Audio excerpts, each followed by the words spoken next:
Hi, this is Wade Phoenix with Transwest Truck Trailer RV in Frederick, Colorado. I'm here with Kip, buying a 23 45 51 London Aire. We're going to go through a walkthrough today with him, show him a couple of the features and how to use this thing. We're going to start back here at the rear engine bay if you want to follow me. We'll start with a couple of the easy basics of the start here.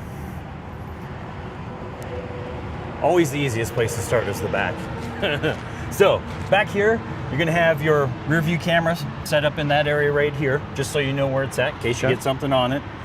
We'll start with this rear engine hood compartment latch. Pull that down. It is strut assisted on the lift. So lift it up like that. A couple of the few things that we'll see right off here: coolant reservoir, of course, engine oil, dipsticks, air out, and then the biggest thing in here is going to be a block heater plug. Usually summertime, unplug it, just leave it there, just so you don't have an accidental switch on turning it on. Other real big thing you're going to want to keep an eye on, depending on how much of this maintenance you end up doing yourself, you're going to want to keep an eye on this reservoir down below. The Oasis reservoir itself is a hydronic fluid that runs through all the Oasis heating system, which is going to be your water heater, and it's also going to be your regular furnace for cold times. You'll have heat pumps, of course, but that Oasis will be your main heater for really cold weather stuff. You know, and like I say, a couple of the very few things you do got to keep an eye on: air filter check and that reservoir down below. Air filter check will be one of the few things that changes outside your normal servicing routine. You know, engine oil changes and all that kind of stuff. Depending on driving conditions, that can change, fill up with dust and stuff like that. If you ever wanted to dive into it yourself, air filter's in there. But if not, bring it to us and we can definitely do that for you. Like I said, pretty easy start here with the rear. Down below, you'll have a air hookup for anything towed with air brakes back behind. 7-way flat pin right there. 2.5-inch receiver, and then your Voyager camera setup. That's the Kurt Spectrum there on the left. Kurt Spectrum ties to that. Right, it'll tie into that in-dash brake control up front. But yeah, the other silver one's going to be if you want to tie into some cameras on the backside of you know, a trailer or something, you'd have the ability or whatever. So we'll move on over to the driver's side and work our way up here. Of course, you'll have those blind side indicators with the radars on the side. You'll have that radiator panel if you needed to ever rinse it off, wash it, or anything like that. Kind of gives you nice access to do that. We'll point at stuff on the outside just to tell you what it is, and you know, if you got questions, ask me more. You got it. First door will open. Driver's side depth fill. Main tank's on the other side, but can be filled from both sides. Dryer vent for the inside dryer, just so it's vented on the outside. Sewer hose holder. You do have a macerator on here. It's always good to carry an extra hose with you. If something were to happen, there is a main dump where you could still dump the unit without having power to that macerator or anything like that, so you don't get stuck. Speaking of all that stuff, we'll move down into the water bay. Docking light set up right here with that round one LED. There'll be a switch on the dash. Coming in, backing up at nighttime or anything like that, if you need some light around everywhere, you'll be able to switch that on and kind of get yourself some more lighting. Into the first fun bay here. Looks complicated, but everything's pretty straightforward. We'll work our way over from the right to the left.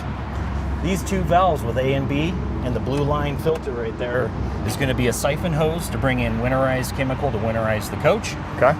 You know, if you ended up having to do it yourself or anything like that, it is pretty straightforward. Newmar does a pretty good job of putting a little basic how-to, a quick reference on what you need to do with those two valves. But right now, top line that's the A valve is going to be your intake from your fresh tank, and then it loops down into your water pump. So basically all you're doing is shutting off that intake from your fresh tank and opening up that siphon hose down below. Water filter housing. Of course, there's not one in there right now. Do want you to see that there's a brand new one there and still in the packaging. So if you want to put one in there, some people use an inline filter on the end of their water line. If you want to use this one, it does filter everything that comes into the coach. Inside there'll be a water filter wrench, but we don't have it out here with us. These valves right here are going to be for tank rinse. You're going to have a gray tank and a black tank rinse. So it's pretty good habit to have when you're dumping to kind of clean those out and keep them clear. we'll go over that dump process here in a couple seconds. Okay. Getting down below, the valves that we have, you'll see a sticker down there that says low point drain. Low point drain is going to be for your fresh tank drain back there in the rear. This hose right here, it's going to be your macerator hose, so this will be your new dump hose. Okay. Like I said, carrying that spare one, you'll still be able to hook up to this main dump terminal. Okay. If there were ever an issue, and you'd still be able to dump. Running your dump station hose down through there, does fit through there, and then that little black plate fits down through the deck plate so it keeps critters from crawling back in there. All right. We'll go through the dump scenario real quick. If you look in the back, you'll see the main T-handle that opens up access to this hose to dump out of. You'll start with opening that one up back in the back. You'll come over here to your black tank or where it says sewage side. Okay. You'll pull that open. You'll hit this. You'll wait for a change in tone in the pump, basically. It'll be really quiet when it's empty. Right. At that point, you can hook an extra hose up. Nothing related to your drinking water, of course. Get a spare one on that one. Yeah. Hook it up there. Leave this black tank valve open. Let that valve run for about 4 or 5 minutes with that valve in the open position. Once you're comfortable it's cleaned out, close that black tank, open up the gray, shut your water off to the black tank rinse, move your hose up to that gray tank up there, Okay. and then we'll do that same process on the gray tank. We'll open it up, we'll let everything drain out of there, let it run for 4 or 5 minutes with your valve left open and the sanding can left on, of course, so it pumps everything out of there. Then you close it up, turn it off, shut all your valves, put your hose away, and you're pretty much done on the sewage holding tank dump there. In here, you're gonna have, of course, your threaded deck plate down below, and then there's a rubber stopper, so you can rinse this out pretty easy, and there's a nice flat drain hole right there.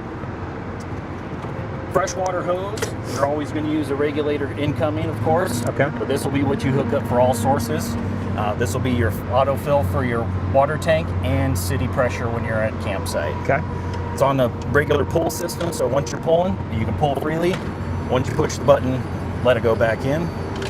There's a stop right there. All right. So the valves that we have down here at this mid-level, you're gonna have your gray tank and your black tank rinse low points, mostly for winter time. All right. There's a check valve in between here and your tank on both of those fittings. So wintertime, if you do your winterizing or if we end up doing it for you, you'll flip that up to the open position and that'll kind of release that water out of there so you don't get any freezing during that point in time. Okay. That drains out those two. Yep, just those two.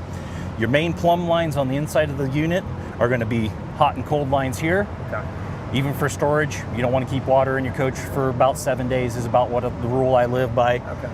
Turn those up to open. You'll go inside and open up a couple faucets and kind of release that vacuum that's going to be locked inside. It'll all naturally drain out through under this area right here. Same thing with that. Make it a routine. Open up your fresh tank valve. Hit those hot and cold low point drains. Open up some faucets and let it drain out before you put it into storage. All right. Outside shower faucet. It's probably the easiest thing in this whole area. Water valve. 90% of the time, you're going to keep that valve in the autofill position. Okay. You'll be able to control your fill from the little touchscreen that we have down below. Okay. It'll be a monitor panel. You have a couple extra options. You can check your water level, run your autofill. Autofill is basically going to go like this. You hook that into a faucet, turn that faucet on, hit autofill. It's going to fill up your tank to 95% and turn it back into a city water fill station. Okay. So it does it all automatically. Okay. The manual overrides are just like that. They're just for manual overrides.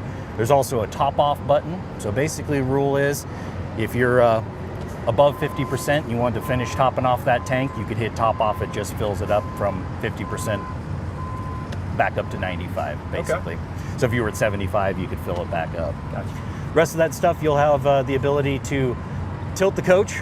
So it will tilt this vehicle. You'll hit start and it will give you a little bit of a tilt for the dump so that everything comes out. And then you'll also have the ability to start your generator from right here, packing up, getting out of there. You can kind of get everything done all in one shot here. Get your generator running if you were running your ACs going down the road or something like that. But water bay itself, oh, I almost forgot. Paper towel holder, can't forget that. So, real quick on the, if I needed to use the gravity drain, just leave the emaciator closed. Yep. Don't run it, and just simply open either valve and open that, and it'll drain just like a standard trailer will. Just like normal. Then that way you can at least get it done in an emergency situation. But yeah, the only two things, make sure you carry that extra hose with you and then have extra hoses for those rinses. Other than that, you'll have that 25-foot water hose from right there. Gotcha. Still make sure to use a regulator on this. Yes. Moving on down.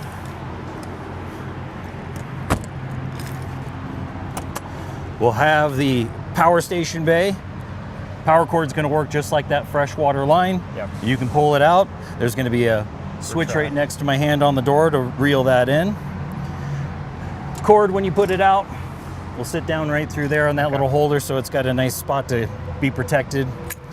You do have a what we call a buddy plug here, 30 amp outgoing. So like we said already, trailer stacker, if it needed power, you could plug into this and have your generator and outside power source power that up as well. Okay. So that'll work with either the generator or electric line. Correct. And then the black box that's back there, transfer switch, its main job is to say, hey, is the generator on or am I plugged into shore power? Gotcha. Other than that, the entire coach will be inverted. So there's that kind of triple balance of what's happening with your 110. If you're not plugged in and no generator's running, coach is going to be inverted at that point. Okay.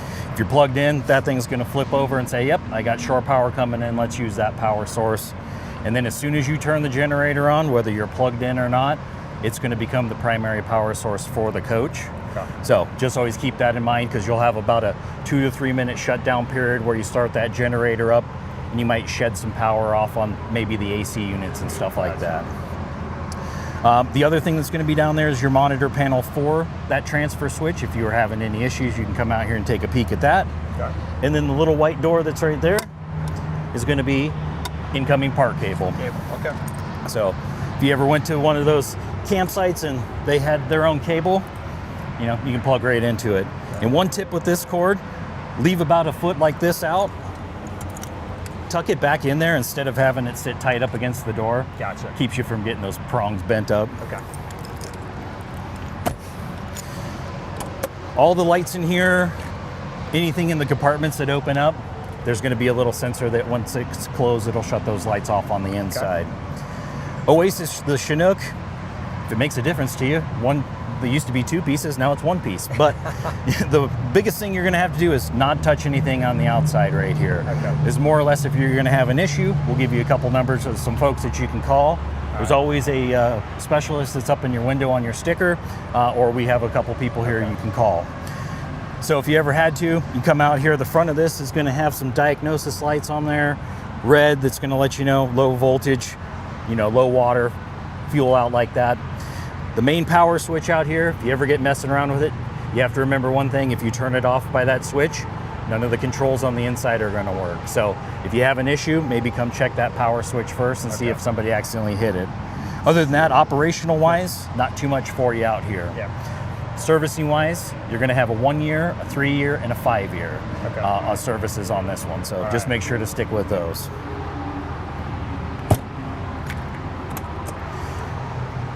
Probably the easiest bay, storage. Straightforward, right? Handle. And then the one item we do have sitting on there, of course, spare tiles in case you ever have an issue with the floor. Right. 1,000 pounds evenly distributed on this panel, and then you should be good to roll it in and out. It flips out both sides. Yep. And just a nice little hand lock right there.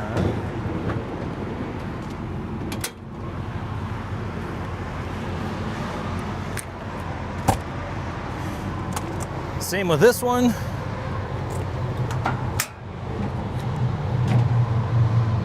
They'll both roll out about the same. And I believe this one's 800 pounds. Might be 600.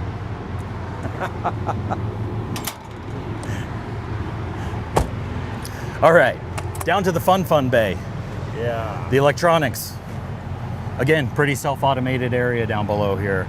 You're gonna have your 2 inverters. Top one is number 1, bottom one is number 2. Okay. So living room AC is gonna be ran off of that top inverter.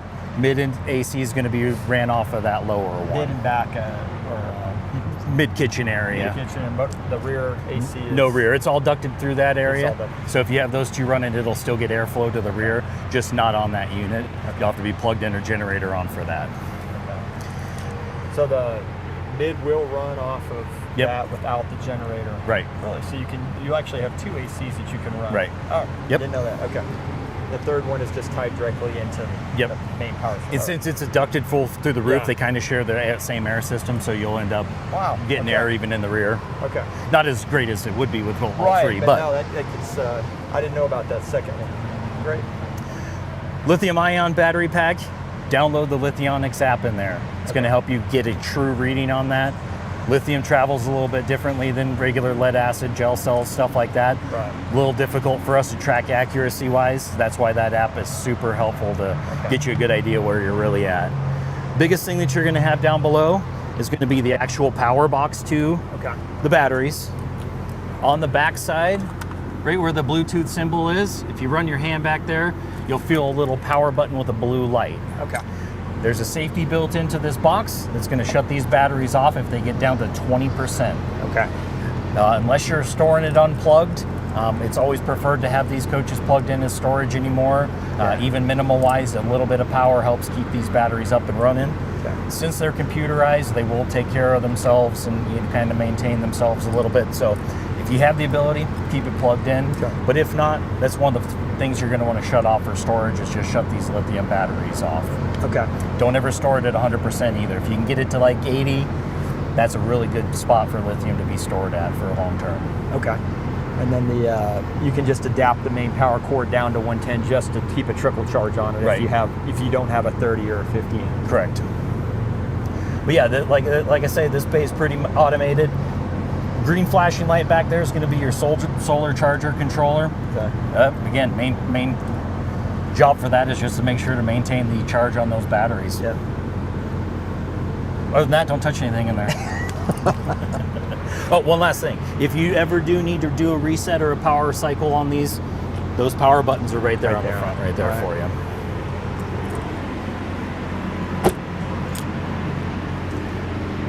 Fuel fill on this side. There is one on the other side. Okay. It is faster to fill from both sides, of course, but it's not necessary. You can fill from one side if you had to. Okay. Another one's going to have that deck light down below, or the docking light. They'll come on together with that switch. Okay. Up front here, we're going to have chassis fuses, front window squeegee. Since there is a water faucet out here in the front, you'll be able to, wash that front windshield if you needed to. Spray it off. Controls for your generator slide are going to be right here. Okay. You'll just hit extend. Engine does the coach does need to be on accessory mode. Right. So if you want to hold your finger down right on that and hit extend, I'm going to go in there and hit the on button real quick. All right.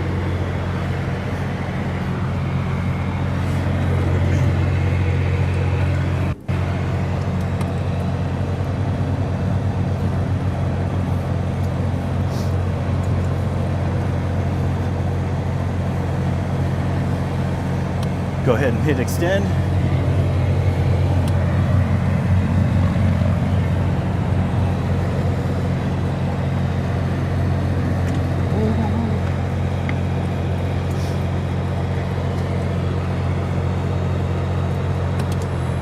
There it goes.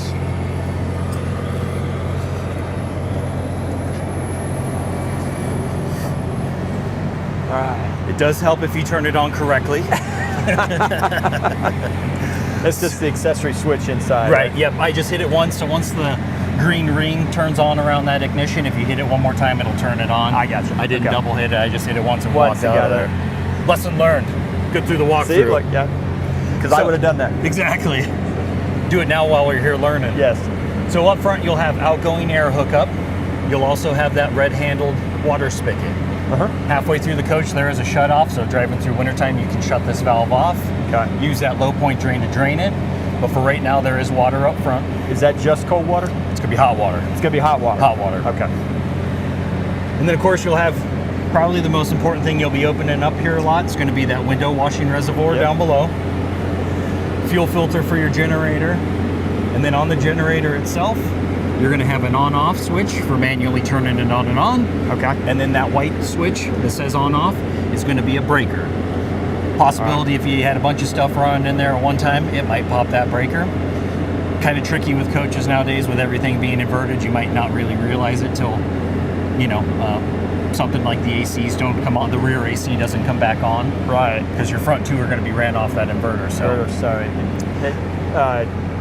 You have to preheat this, or it'll automatically do it when you hit generator start? Pretty much when you do generator start, it'll run through a cycle. It won't start up instantly. Okay. It'll run through a little bit of a warm up. All right. You can always hold stop and kind of prime it, put a little fuel in it. But yeah, once you hit that start button, it is going to go through a little bit of a pre-warm up. And then it'll run through a level off period.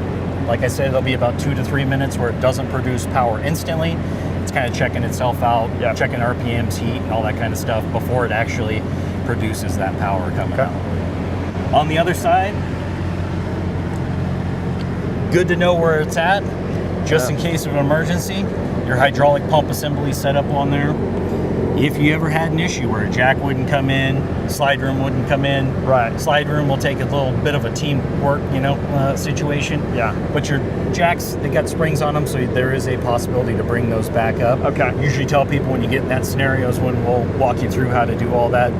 Release a couple pressure switches and let them naturally come back in. Which will be down here? Which will be down here. All right. But yeah, if you call any of those specialists or Bill, our guy here at Transwest, they'll walk you right through all that kind of stuff. And I assume the pressure switch on here, once you have to have some people outside giving it the heave-ho to get it pushed We'll in. actually run into some probably 3 or 4 foot long threaded bolts. They're needed to bring that room in as a little assistance. There's nothing strong enough to really push that hydraulic in. Nice to see too that water dripping out. Give you an idea. The roof is guttered up there, so there's gutter spouts that run down on all 4 corners. Okay. You'll see it come out each one of those corners when it's not torrential downpour. Right. Which way you're tipped. Right. All right. Other than that, we'll close this front end up and we'll move down the driver's or the passenger side corner. Okay. Let me go over here and hit retract.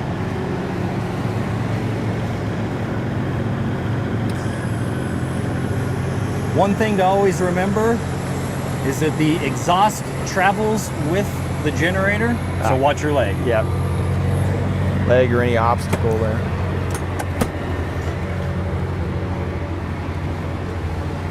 Mobileye camera up front, just so you know what that is. And then of course the 360 camera setup up there at the very top. Going down the passenger side, we'll just get through each one of these bays and then come back up to the entry door. You'll have your passenger side diesel fill. Docking light, of course. You will have your outdoor cooler. It's going to be ran off a 12 volt or 110. Can have both options running at the same time. It does have a brain inside of it that says, hey, if I lose 110 power, I can flip over to 12 volt. It's also got a battery protector in there saying, hey, 12 volt doesn't have enough to run me, so I'm going to kind of go into a hibernation mode. Once you're plugged in though, you do have the ability to run some Bluetooth apps and stuff like that if you want to run that off of there. But your main touch controls are going to be on this side. We can see that we have a digital display right here telling us what the current temperature is in there. And then you'll have your OK button, which will take you to the menu. Quick setup on here, you'll hit OK to select what temperature, and then you'll see there's 2 different pictures in there. Looking up top with it open, you'll see a full-size square one, and then you'll see one where the compressor's sitting, so it's kind of oddly shaped. So you can choose which side you want. Kind of hard to see in the sunlight, but there'll be a blue square that goes around the outside. You hit OK, the whole thing will turn blue, and you can change that temperature. Hit OK to confirm, and now that side that you chose is going to change to that temperature right now. And you can take one of them down to be a freezer even, right? You can shut one of them all the way off, or you can have both freezer, one fridge. All right. And then it's on a slide tray. The tray is going to come out a pretty good distance, just so your lids don't touch the side panel of that coach right there. And it'll miss the slide, I think, when you pull it out too. And that's also why it kind of comes out so far, so you can get out of there. And then, of course, you'll have your air hookup for those fittings that we have in front and rear.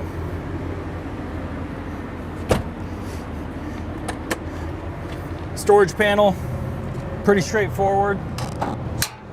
Like I said, they'll open up both ways on each side.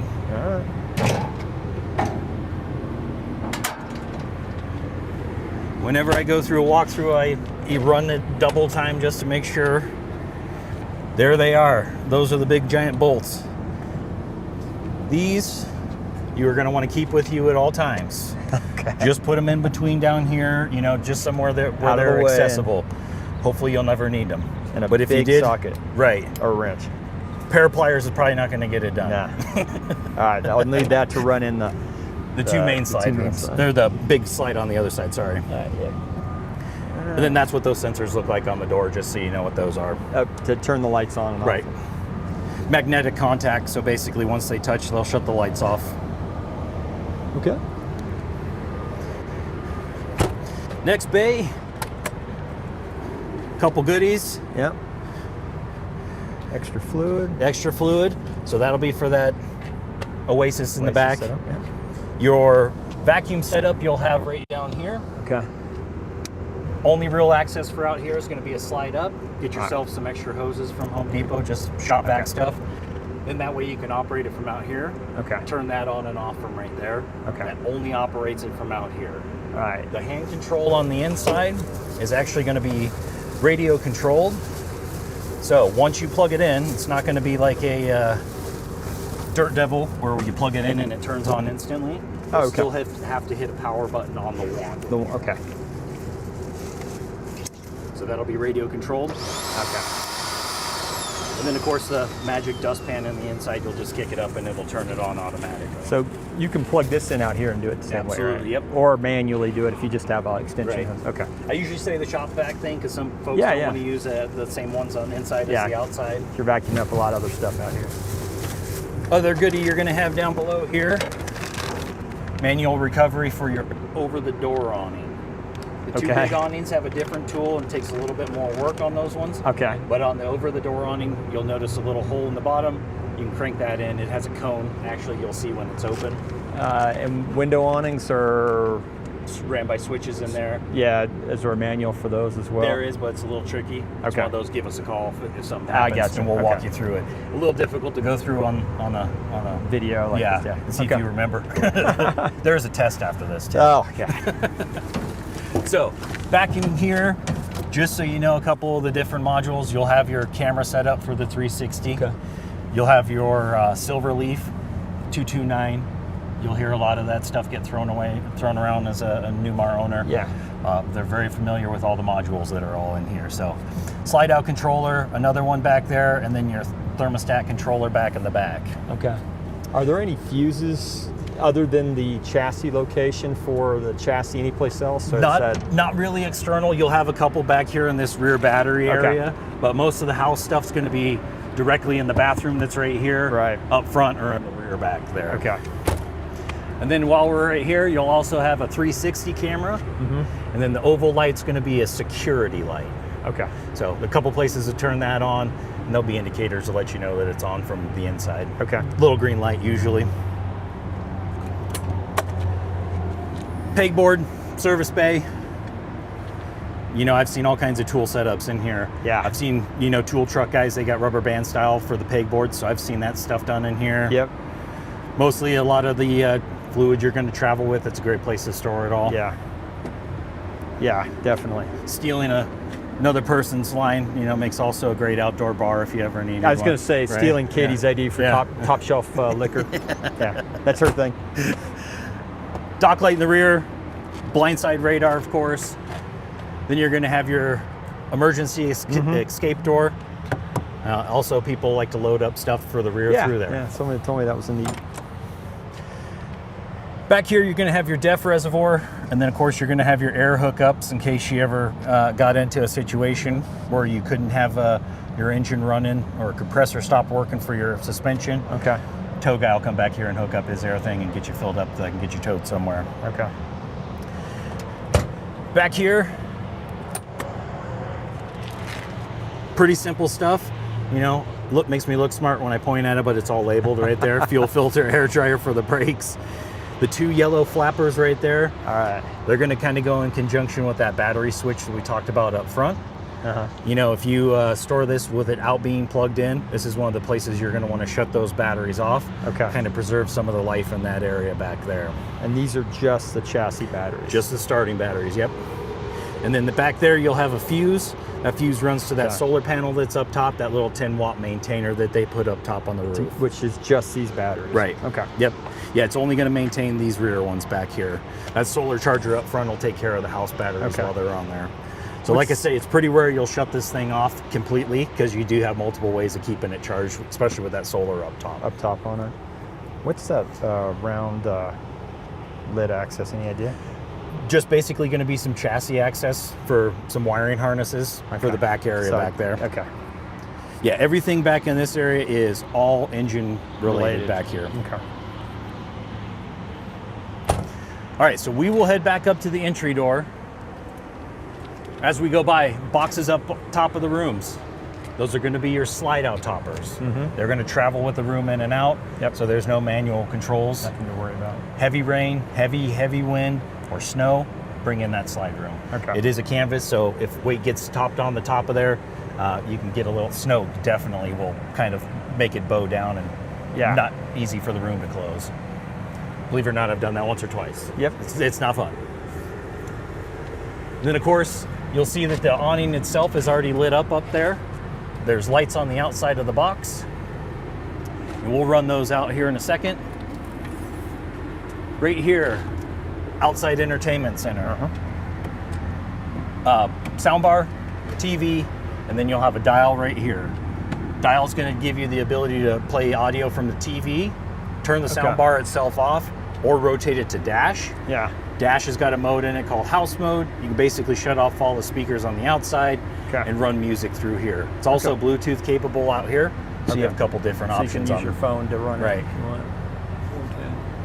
Also, you'll have a USB 110 outlet out here.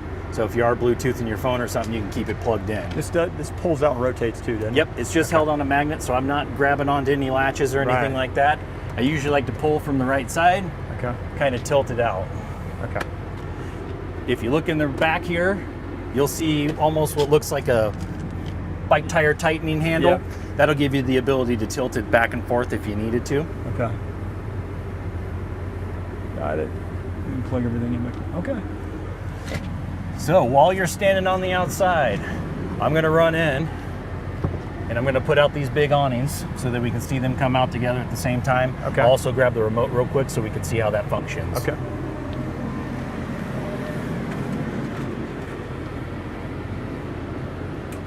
Both of them are gonna run out at the same time on channel 0. So we'll let that go out. Grab this.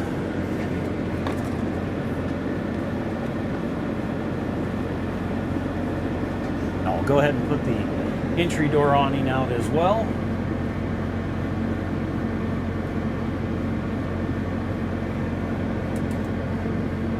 We'll put these passenger window awnings out. Get a kind of look and see what we got out going here.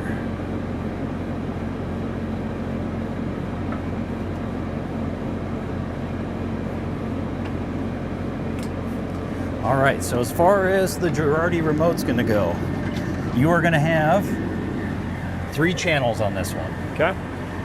So, lights and everything are gonna be ran together. We're on channel 3. Okay. So channel 3 is gonna be over the door. Gotcha. Channel 1 is gonna be your front patio on. Okay. Channel 2 is gonna be your rear one. All right. Channel 0 is gonna run them all at the exact same time. Okay. So one thing to remember, radio receivers are in the mid, so try to be somewhere in the middle of the coach when you're using the outside remote. All right.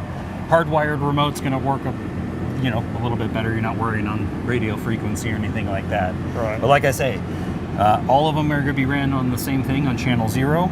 There's in, stop, and out. You can stop these awnings at any point and keep them going. So you can stop them midway or part of the way if you want. Right. If you needed to or wanted to, you can stop it out just a little bit like that. Yeah, an obstacle or a tree in the way. Right. The lock and the unlock on that remote, they just lock the controls on the remote. They don't lock the awning out into any position. The 2 main patio awnings are going to have wind sensors on them. So after a certain amount of motion, they're going to pull themselves back in as a safety. And can you adjust that? You cannot adjust it on the Girardi ones. Okay. Over the door, you're gonna have to manually pull that one back in on this one. Okay. The over the door or over the window awnings, you know when, pull them in. They're pretty stout, especially with that support bar that they have down there being the electric ones. They'll be a little heavier duty. You're not relying on something tying them down, but there's no wind sensors on there either, so pull those back in if you get into a situation where it gets breezy. Okay, and they can be stopped if you want a little less shade or more view, you can stop it. Yep, they're switch driven, so basically whenever you take your finger off the switch, they'll stop moving right there. I'm gonna shut this outside entertainment door and then we'll go through the entry stuff here. All right. All right, so entry door. You are gonna have a 5-digit code that's going to run opening and closing the door itself. Okay. If you want to leave without your keys, come in, hold down number 1. That's going to lock everything up on that coach. Okay. The 5-digit code is going to give you a double beep after you put it in, confirming you put in the right code. All right. And then you have the option to hit number 1 or number 2. Okay. If you hit number 1 after that 5-digit code, it's going to unlock just the entry door. Okay. If you put in that 5-digit code and then you hit number 2, it's going to unlock everything. Gotcha. Usually this is where I ask if you want to reprogram it. Most of the time I get the numbers of 876. It only is 1 through 4. 2, we're on video, so we won't program it right now. But right now it's set up to the 1, 2, 3, 4, 4. Okay. And then like I said, option 1 will unlock just the entry door. Option 2 will unlock all the doors. All right. I guess this thing lights up. It'll light up. Wouldn't turn on the patio light out here. Okay. Functioning doorbell as well. And then the key fob will run exactly as it looks. Okay. Lock and unlock the entry door, and then the ones that look like little baggage are going to unlock all the baggage doors down below. Okay.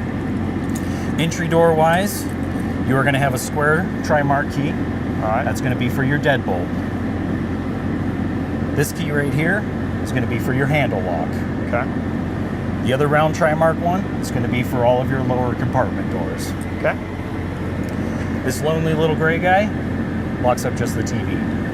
Gotcha. So your handle lock itself will be the lower lock as normal. All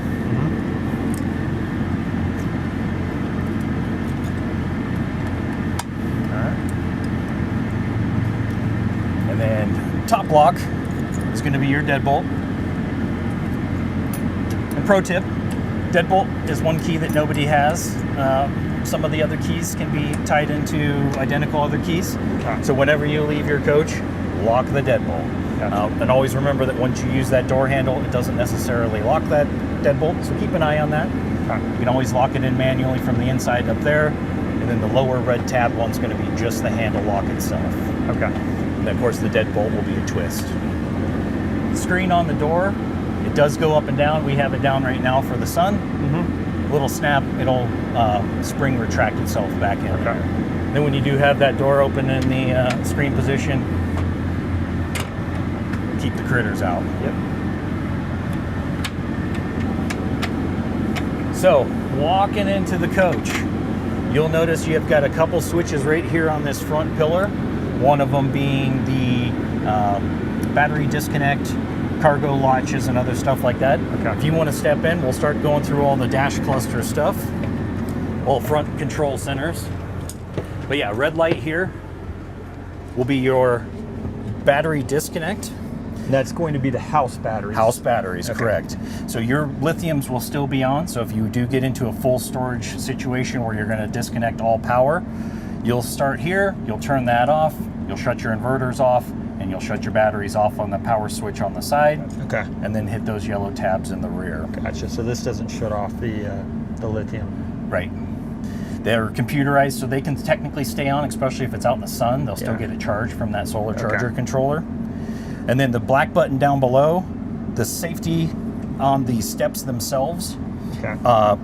If you hit, you say you're standing in front of those steps, they have a little switch, safety switch, that if they hit your leg, it stops.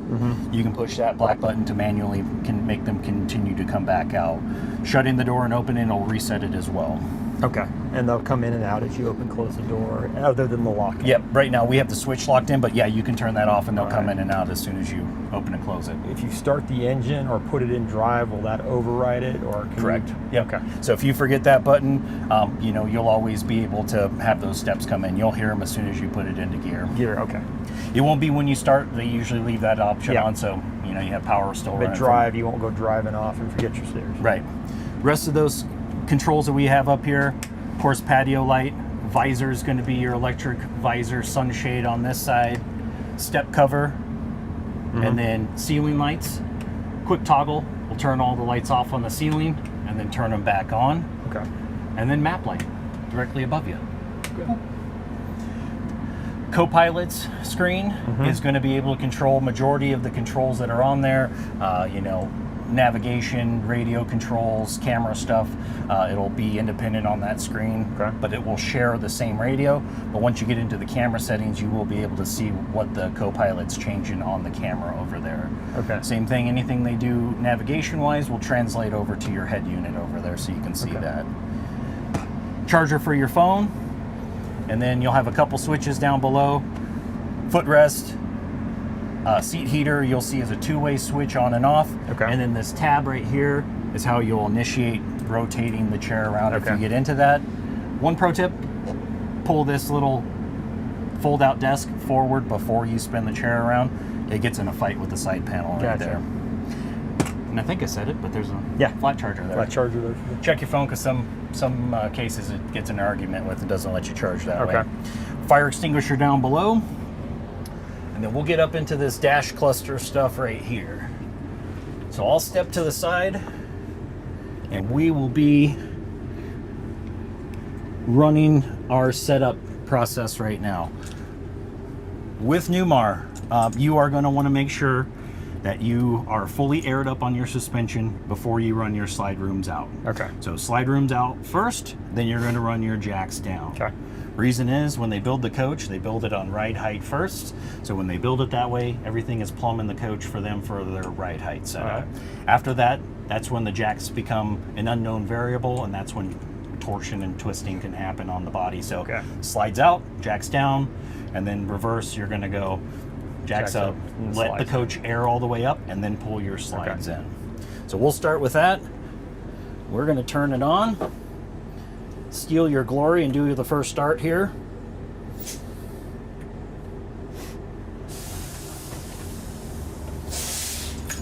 I like to have the engine running just so that it equalizes out voltage and power throughout the coach. Hydraulics itself are primarily ran through the chassis side. So having that engine on with the alternator kind of helps level out that voltage on that pump. So if you want, you can pick a slide room here and then hit out. And there'll be these two right there. All the way out, and then main room, you're going to want to make sure that you watch the room go out, and then it's going to drop down level with the floor. All right. There's no way to do this remotely. You've got to be at the panel. Correct.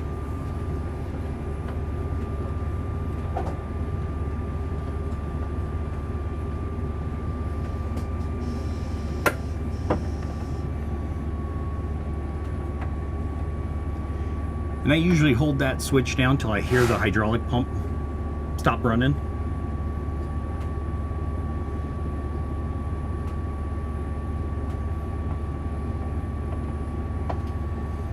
But it makes a nice tight seal on there.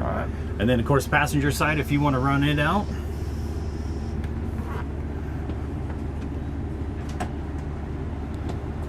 We're going to do a little setup magic. I'm going to run it back and put out that bed slide real quick.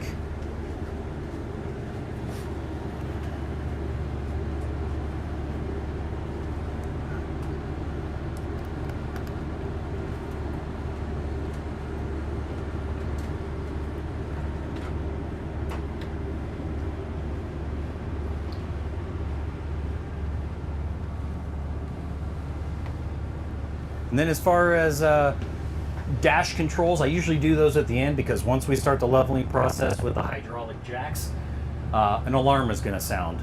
And it's not easy to communicate over that sound. All right, so now we got all our slides out. We'll go over this leveling system here real quick. Okay.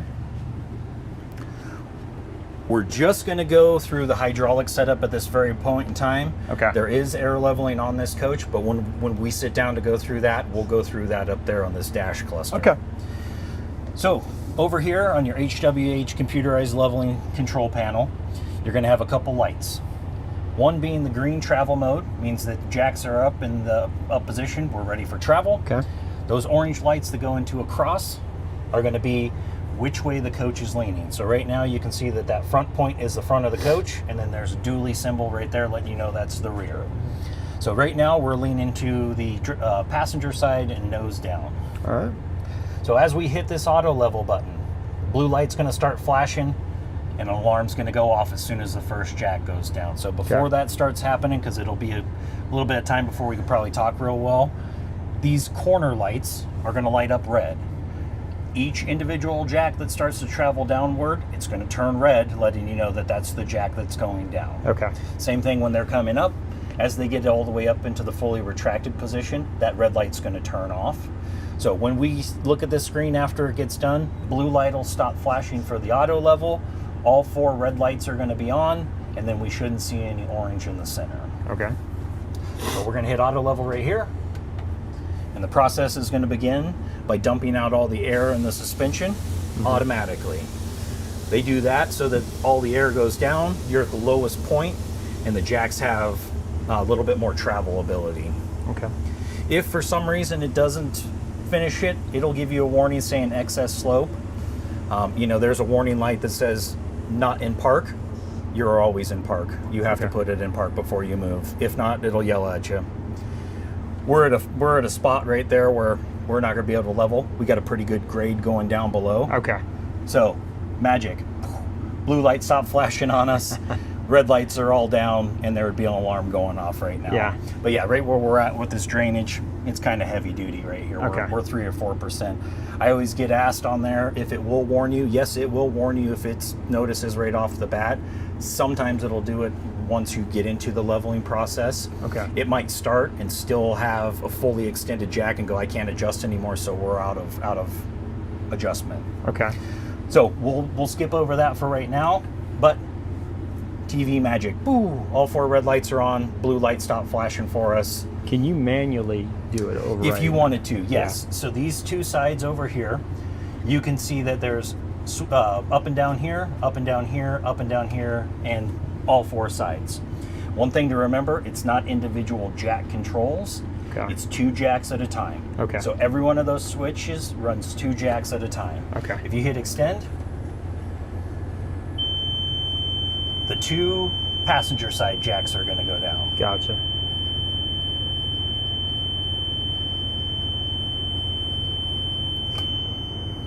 And then, actually that's a good question, because then we can at least see all 4 red lights on right now. So we'll basically see like that alarm's going to go off, and then once you shut off the chassis, alarm goes off. Okay. The But alarm, it'll stay on, right? Whether it's in auto or manual until you turn the Correct. coach off. Right. Okay. And then that way, you know, when it does the auto store, once all 4 jacks are up, that alarm's going to shut off, and you're going to start to fill up with air again. Is there an app you can run that remotely? There isn't on that one, on the HWH. Okay. Still on a couple of those, it's kind of nice to be hands-on, eyes-on with that, and be inside the coach while it's happening. So right now, there's not any one of those. But the SilverLeaf itself will translate over to the tablet. Okay. You'll be able to run pretty much everything else from the coach in there. All right. So as of right now, we'll go through the main control cluster up here. But when we get to this screen, we'll walk to that rear bedroom area and we'll go through it so it's a little easier for us all to stand around it. Awning controls are going to operate just like that remote. Gotcha. You're going to choose what channel you want. 0 is going to be all 3. 1, 2, 3, lights on, lights off, and then only locks these controls. Okay. If you ever see it say L when you hit that, just hit the unlock. That means it's locked when you see that L. All right. Switches down below, Wi-Fi router. For your coach, you probably won't be using that Wi-Fi router a whole lot. You did get Cradle Point installed, so we'll go through that Okay. on this setup there. But most of your internet stuff is going to be ran through that Cradle Point. Our technician who sets that up does a really good job of kind of getting everything checked out throughout the coach on that Okay. already. Exterior step keeps those steps out. Okay. In the off position, they'll stay out every time you open and close that door. Okay. Exterior LED underneath. Your slide out, you're going to have LED Alright. strips, so that kind of gives you some light around the ground out below. Okay. Already ran those 2 switches. Those will be your driver, passenger. Uh-huh. The driver's door and the passenger side, pretty self-explanatory on what side they run. Alright. Over-the-air antenna stuff, depending on if you get local channels by broadcast, you do have the satellite installed with your receivers as well. But if you ever did just over-the-air stuff, make sure that little light's on up above here. Right now it's in a sleep mode. Okay. So if you want to, you can push any button, it's just going to wake it up. Quick overview of this, it's saying 6 bands of channel. It doesn't mean 6 exact channels is all you're getting. Right. Since they went digital, each one of those bands has channels stacked into those bands. Gotcha. So really, all you need to do is if you see 6, you don't have that many channels really, hit that search button and you'll see that that antenna automatically starts Okay. its own search. There's no antenna to set up, or it's just Correct. Yep, just a round disc that kind of spins around and finds Okay. itself. So the only thing that you're going to have to put a reminder on, maybe put something on your steering wheel before you get, too comfortable with camp, saying, hey, remember, put your satellite back down. Okay. Solar charger controller, don't touch it. Okay. Don't touch it at all. It's basically pre-programmed for the style batteries you have, and its one job is to check the charge rate on that. And if it needs a charge, it'll put a charge. If it's done charging, it's going to stop charging so it doesn't damage the batteries. Okay. Hook up Omniscope if we ever need to get into this SilverLeaf software. Diagnostic. You'll see a switch in the back. Uh-huh. That's a HWH switch.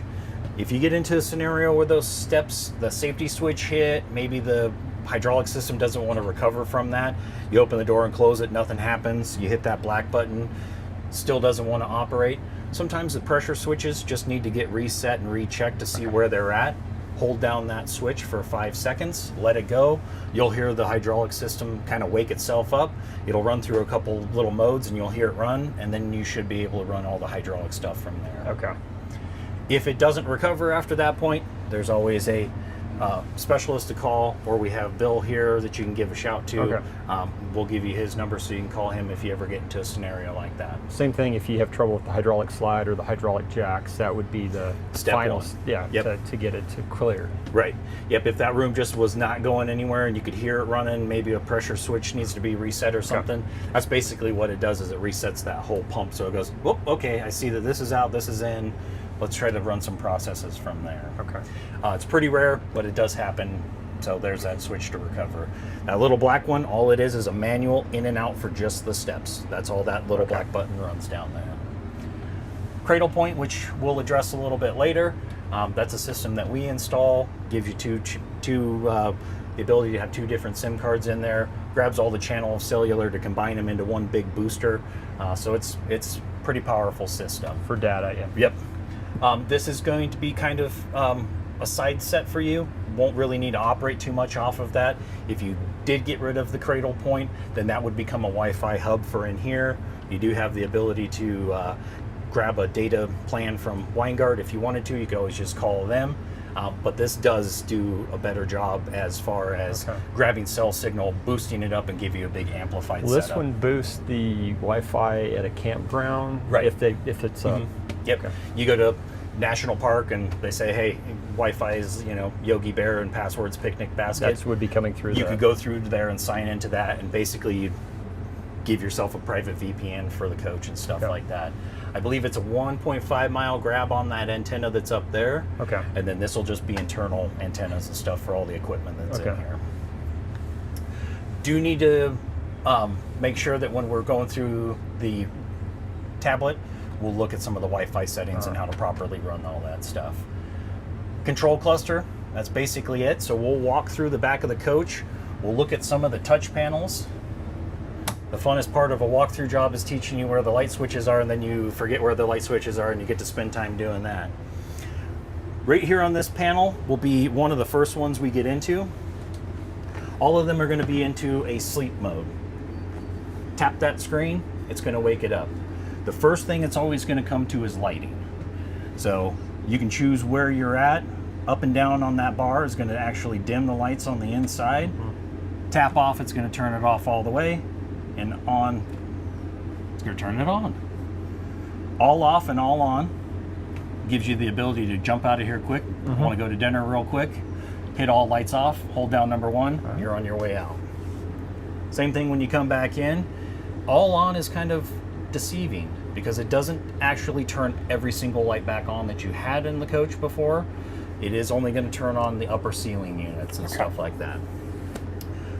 More controls. These are going to be pretty zone specific, zone based on what they control. Most of that zone specific stuff is going to be in systems. So from right here, I can turn the water pump on. Water pump's going to be pretty universal throughout these switches. TV lift though, you're not going to have that control from your bedroom touch panel. But up here, since it's right next to the TV, you'd be go ahead and able to lift that TV up right there. Any of these systems that you run through, you'll have lighting, shade controlled, fans. Systems is going to be that zone specific thing. Systems and the lights and shades will also be pretty zone specific. But you also have the monitor panel, so you can take a quick peek at that from any of those touch panels. And the display brightness, you just tap it and it'll come back on. So if you ever tap it to the dark, just keep tapping the screen till you go through there. One cool feature that these little touch pads actually have, so if you forget what a button does, you hit the eye and it brings up an information panel. So you hit shades and it'll tell you what the shade panels do and what the switches will look like when they're operating and what they do.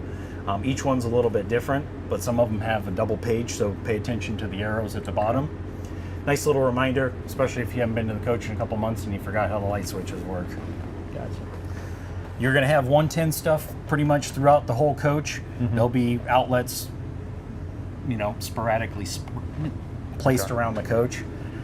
Everything in here, like I said, is going to be very zone specific on where the switches run what they're doing. Will any outlets run off of the lithium batteries without the generator or the plug-in? Pretty much everything in the coach is going to be live and active. Okay, except for like microwave. Microwave will actually still be on. Will it? Yes, but be cautious because it's a microwave. Yeah. Since it does have a heating element in there, it does use a lot of power. Okay.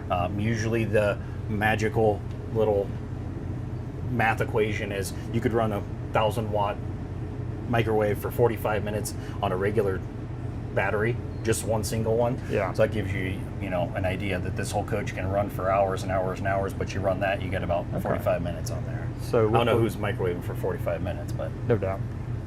Okay. So you could run almost everything driving down the road without the generator on for a limited amount of time. Correct. Based on whatever battery. Yeah. And depending on what that draw is compared to what you're putting back in, as you drive, your chassis is also going to have a relay in it that opens up and is going to be able to pass power back and charge up those house batteries as well.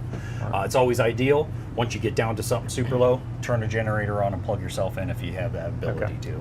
That's why that Lithionics app is probably the best bet you can get, because it's really going to identify the true level of that lithium battery. So the third AC is the only thing that really won't run off the battery set. It's got to have the power supply from the generator or shore power. Yep. And that's kind of why they did that stack of those inverters, so that you could split that up and have those run independently. Kitchen stuff. For time's sake, we'll skip over the actual details of the functioning of the microwave. Okay. We can dive into that a little bit later if we have more time. All right. Down below, you'll have your dishwasher. It's a pretty straightforward dishwasher. You'll also have island that'll come out, push button. One trick with this island, once you start to roll it out, there's a little detent and it does lock into the out position. Okay.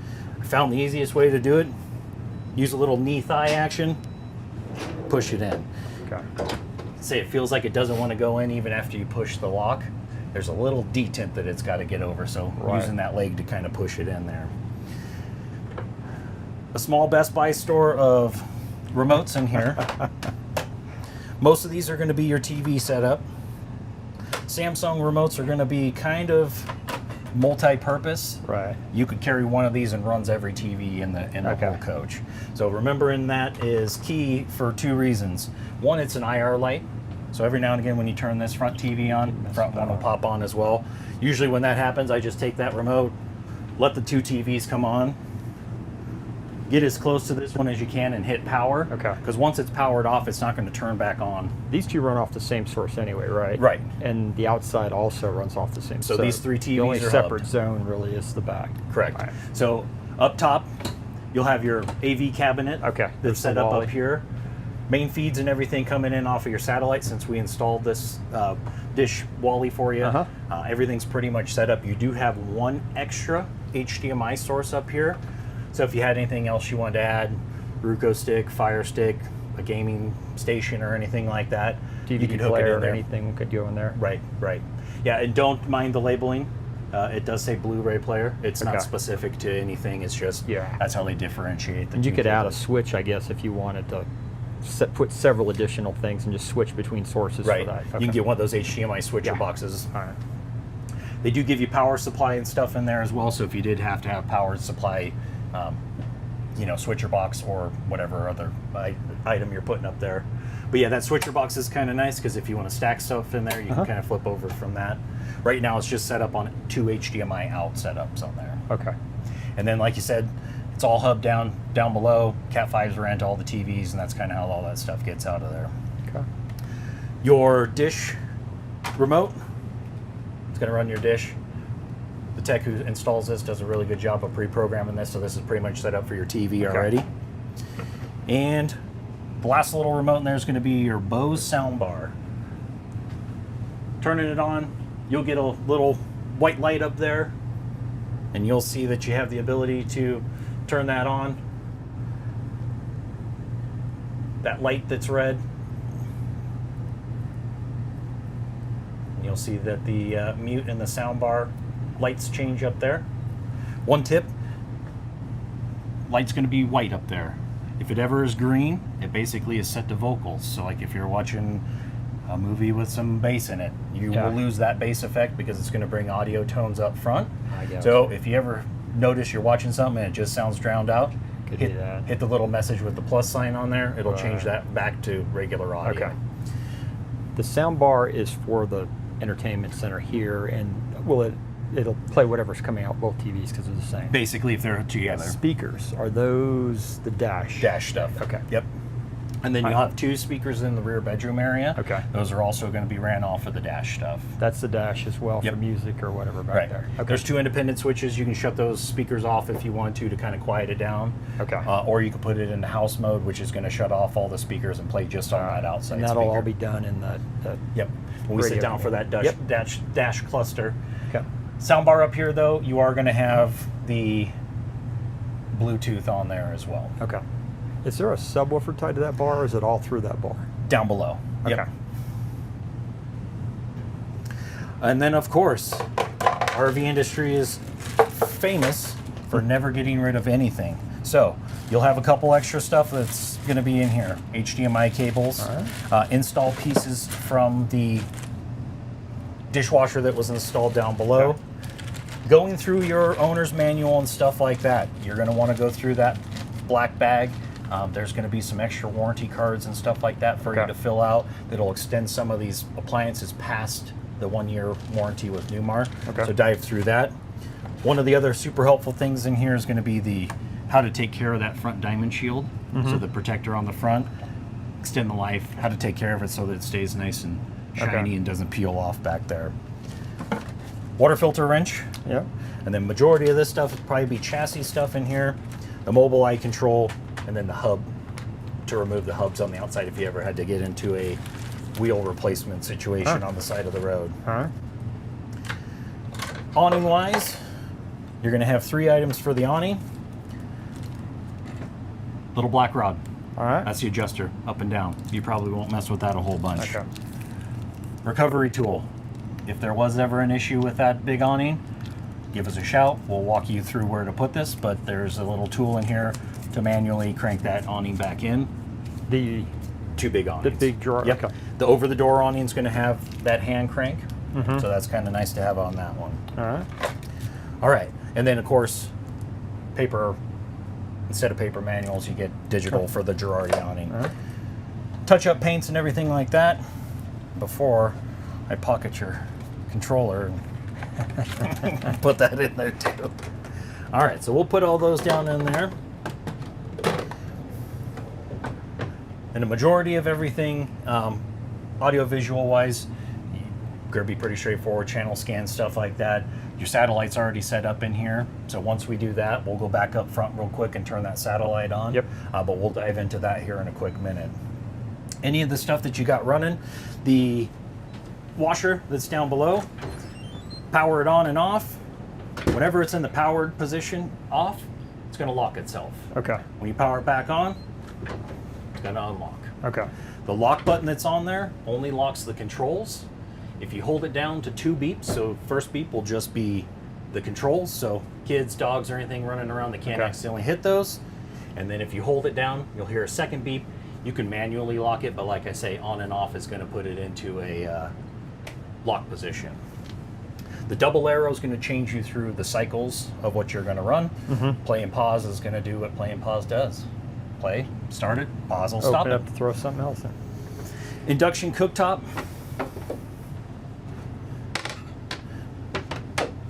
Cutting boards on each side of that panel. It does lift out of here. There's finger cutouts on each side. Lift it. You'll be able to unplug it from the back there. In your black owner's manual, there are also some rubber feet. So if you do take it outside, you can put those feet on there and make it nice and stable on a tabletop or anything like that. Just 110. Right. Make sure your pans are magnetic. Rule 2, make sure that there's some kind of resistance in that pan, something wet, something that's in there that's not dry. Dry foods will not let that pan heat. It's a safety built in because it heats up so quick. Gotcha. So magnetic, have some resistance, oil, water, butter, something. Okay. We were having people make cheese crisps and not using butter or anything, and they weren't ever turning on and bring them back to us, and we put a pot of water on there and they boil in 45 seconds or whatever it is. I didn't know that part. Countertop pieces, those will of course come out. And then the one nice thing about the touchscreen is you're able to pretty much turn anything on. We'll go to systems, water pump. So if it's red, it's active. So you'll notice that with light switches and stuff too. Whatever's red is what you're controlling. Kind of give you an indication of what switch is on. The water pump will always stay on red unless you turn it off, and you can turn it on and off from any of the switches, kind of like a two-way switch in a hallway type effect.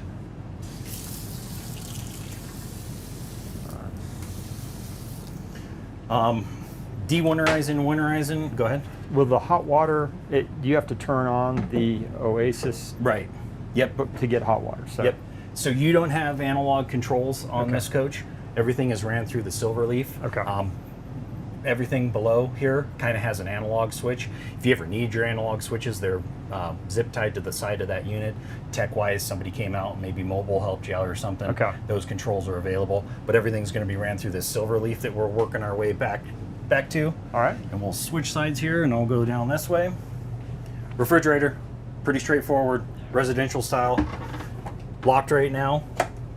Slide that black piece over, and now they'll be unlocked. Brand new water filter, again, not installed. We usually just leave them out so you guys can see they're brand new. Air filters and everything else that are being for that inside back there.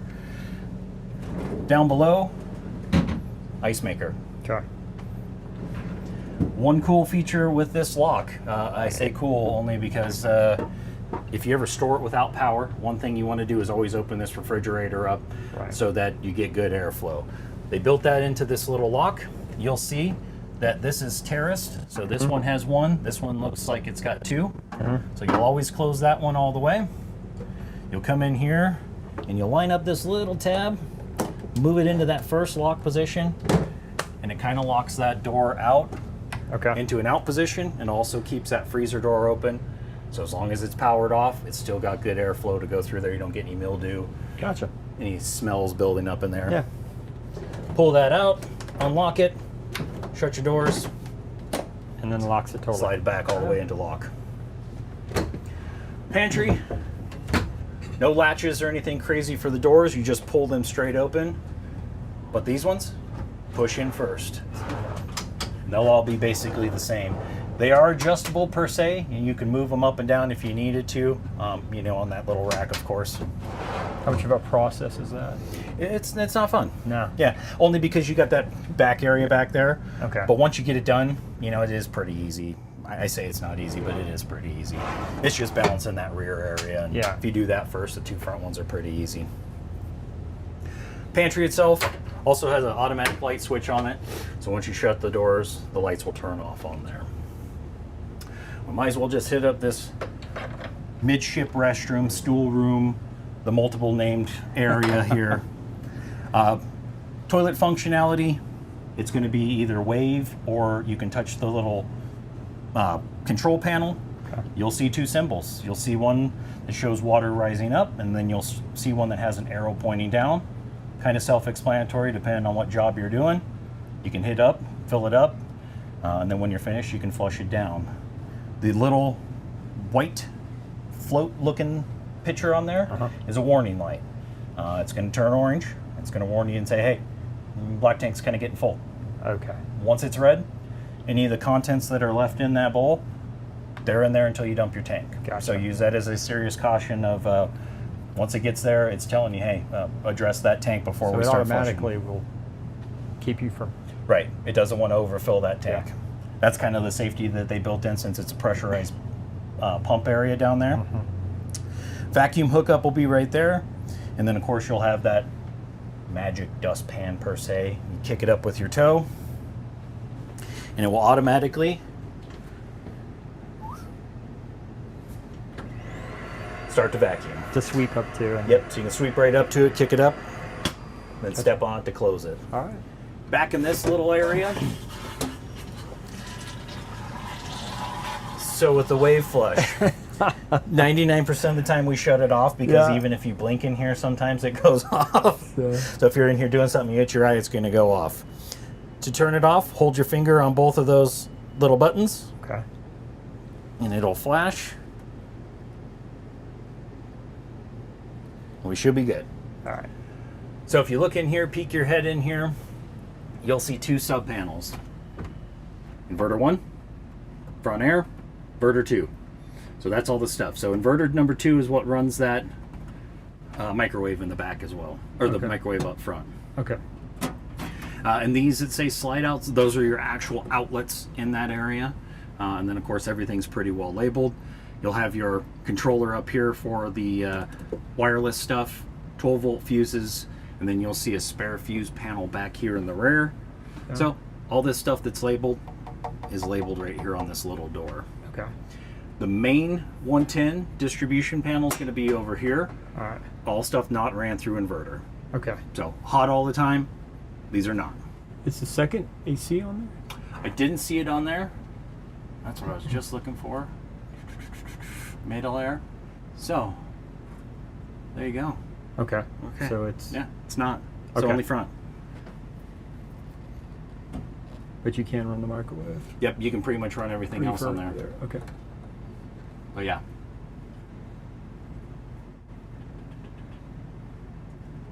I don't see any rear AC on there.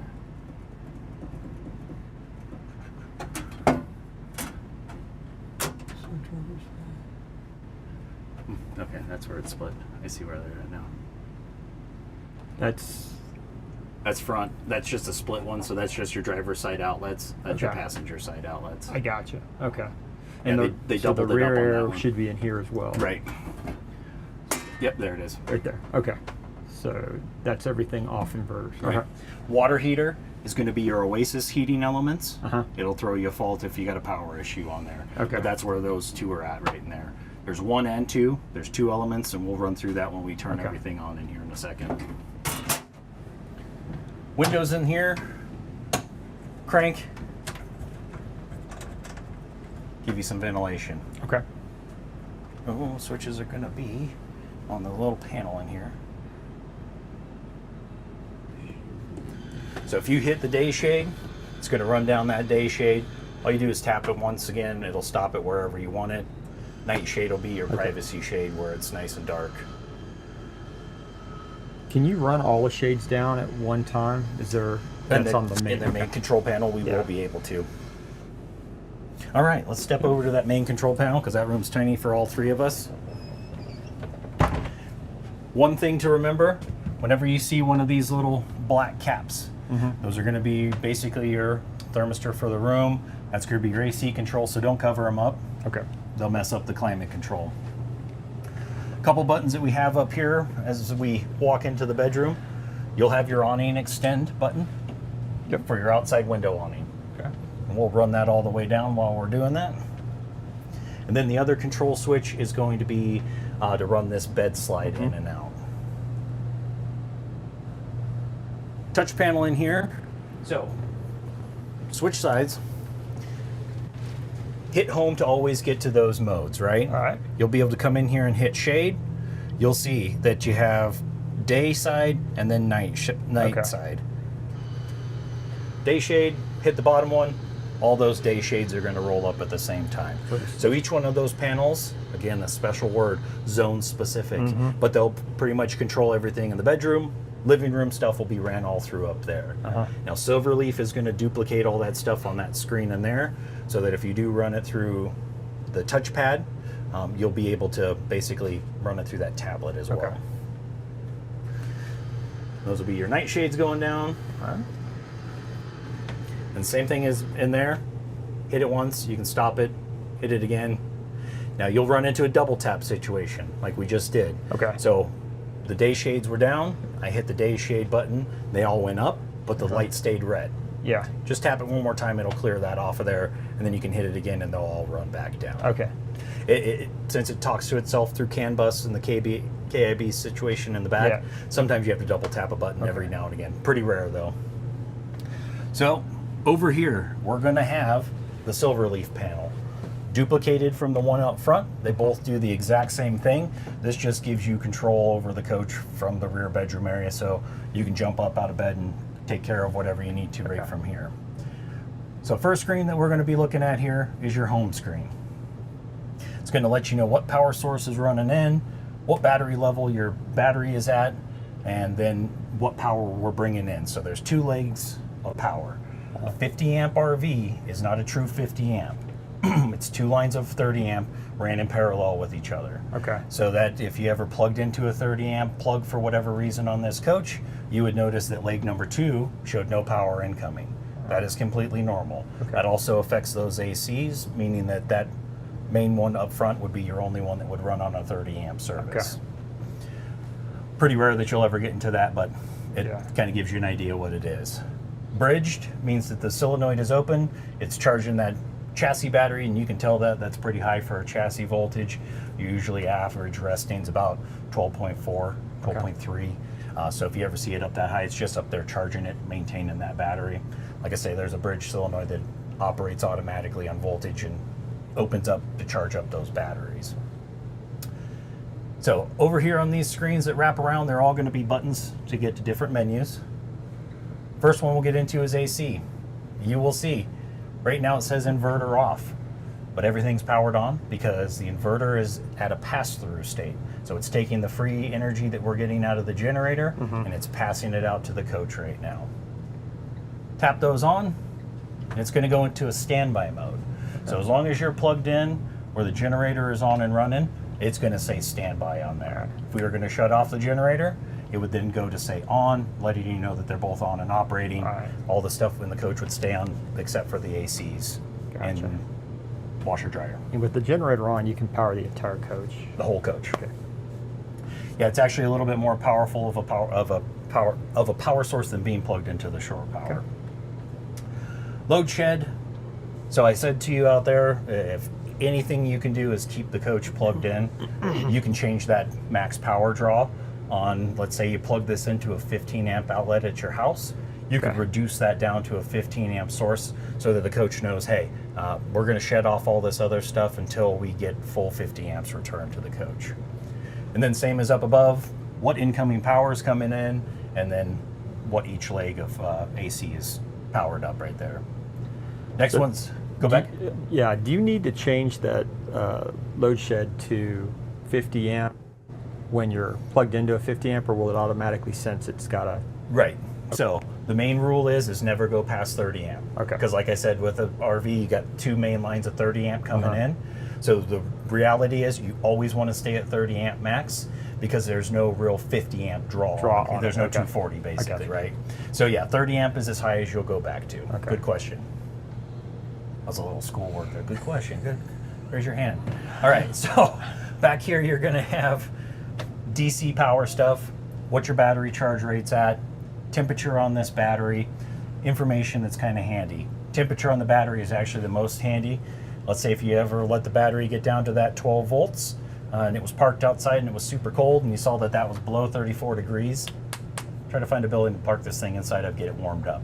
Okay. You might run into a situation where the batteries are cool enough to where they might not take a charge. Okay. 34 degrees is where lithium doesn't like to charge. Do those have built-in heaters in the battery though? Yep, Right. yep. And that's just kind of a worst case scenario. Yeah. They'll have a core that keeps them up to temp so they continue to charge in cold weather. But if you ever got to that point, You'd have to might get them warmed up before they'll take a charge.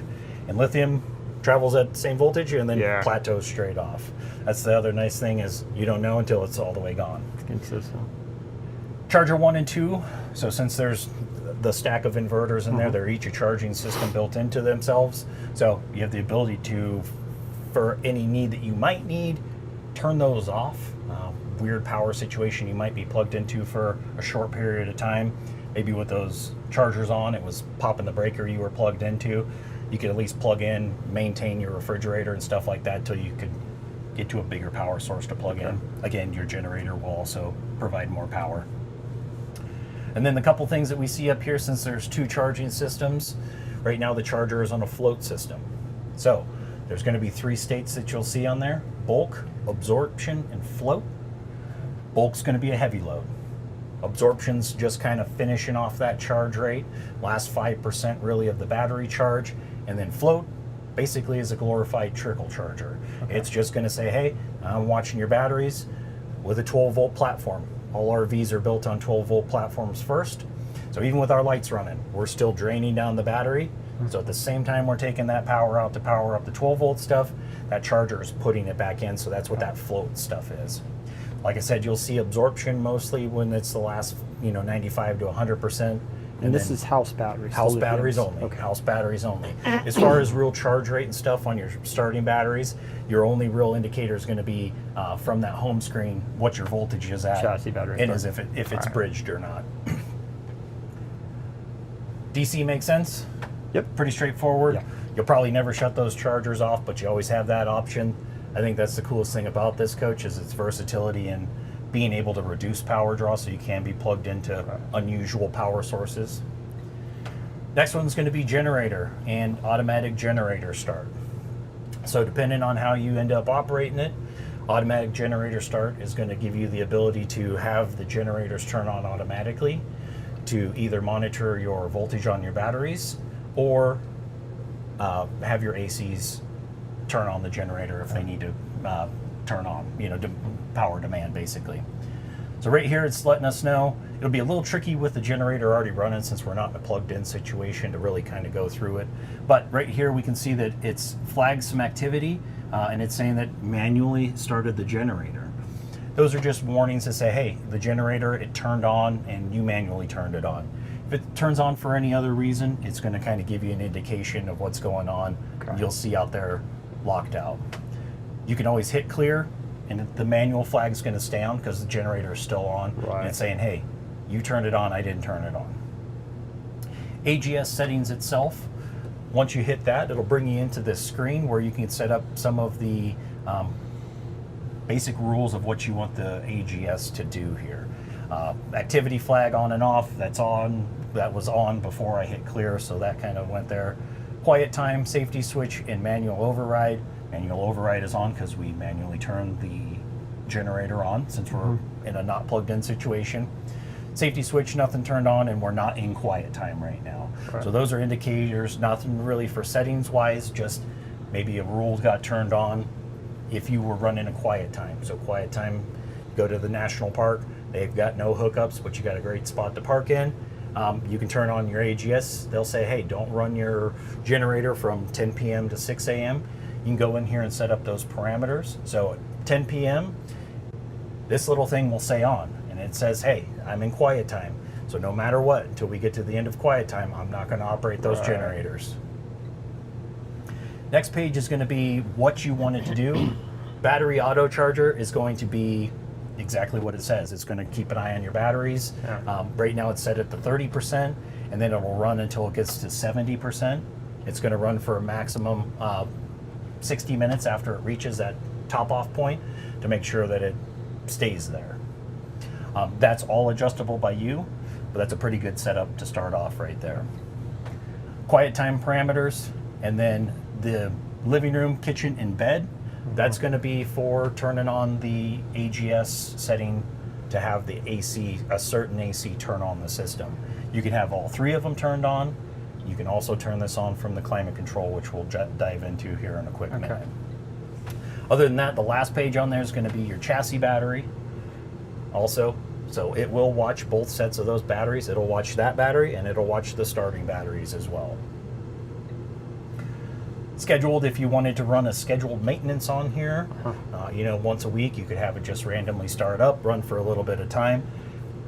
3 things to make sure that you're being aware of: where you're parked, and where you're parked. Inside of a building, outside where there might be grass exposed to hot exhaust. You know, pretty rare that that exhaust is going to get that hot, but there is always the danger that it could cause an issue.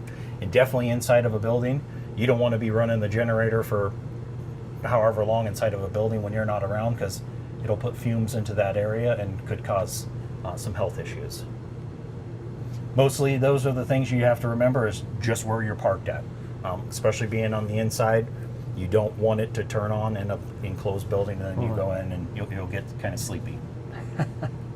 The other thing is try to run your generator at least once a month for 45 minutes to an hour.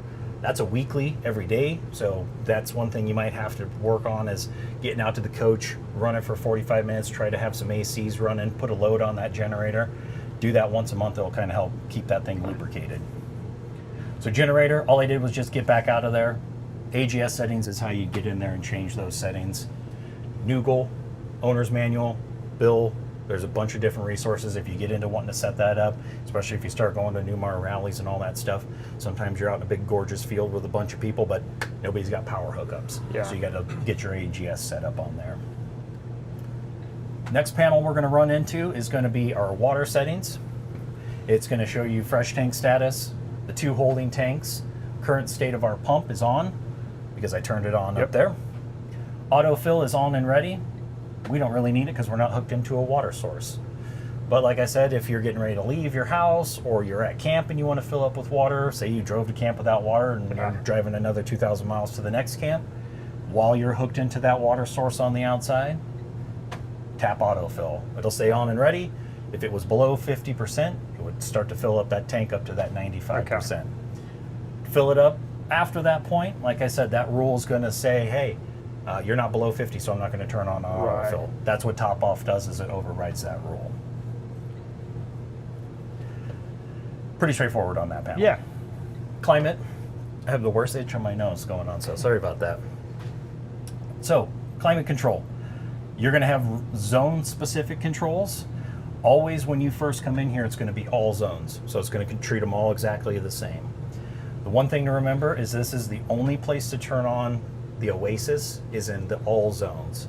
So back where I hit this little button, if I were to change it to the living room, you can see the Oasis button goes away. You can hit all, tap Oasis, and then this is going to give us our ability to choose what heating source the heater is going to choose. So you can manually say, hey, I only want you to choose the Oasis. Or you can set it to automatic and it'll be primary on the heat pump, and then it'll be secondary for the Oasis, or vice versa. Burner on, electric, 1 and 2. Those are electric heating elements in the inside of there.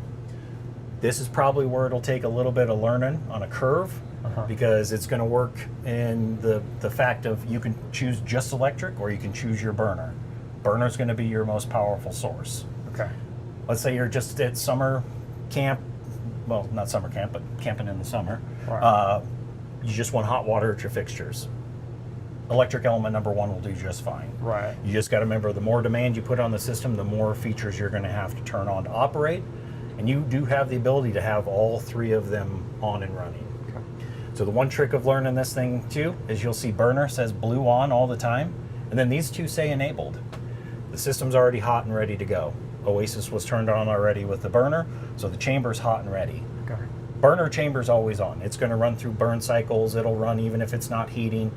Elements are going to work a little different. They'll say enabled until you start running water through there, and then once they need to start heating back up, they'll say back on. Okay. This is the demands on everything, and then you can see right up here it says heating source. Right now it's selected on Oasis only. So if we go back to this screen and let's just say we turned on the heat, Oasis is going to be the only thing that turns on. Okay. And in this coach, you've got multiple heaters. Yep. You've got the heat pumps up above, and then you have the Oasis down below. Okay. So that's also where you'll be able to go change that. Both on, heat pump and Oasis will be running at the same time. Kind of nice to know those things, because if you go, why is one on and one's not on, you can always come back in and see if maybe a setting got changed or something like that. But like I said, automatic's going to run heat pump first, and then Oasis down below.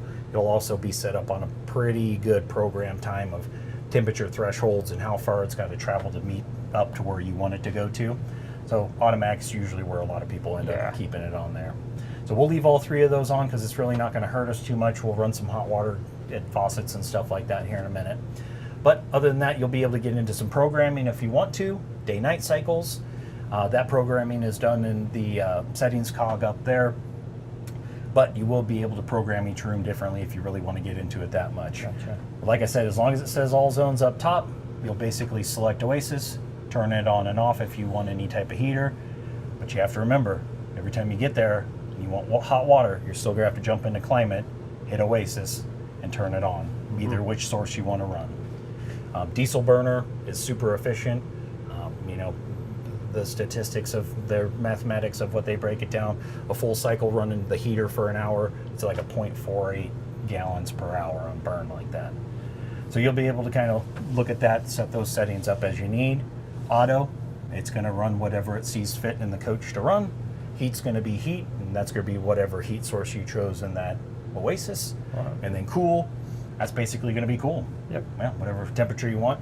Now if you have it in here, all zones are going to be the same. And then you can get down into individual ones and change it from there. Adjust it. Yep.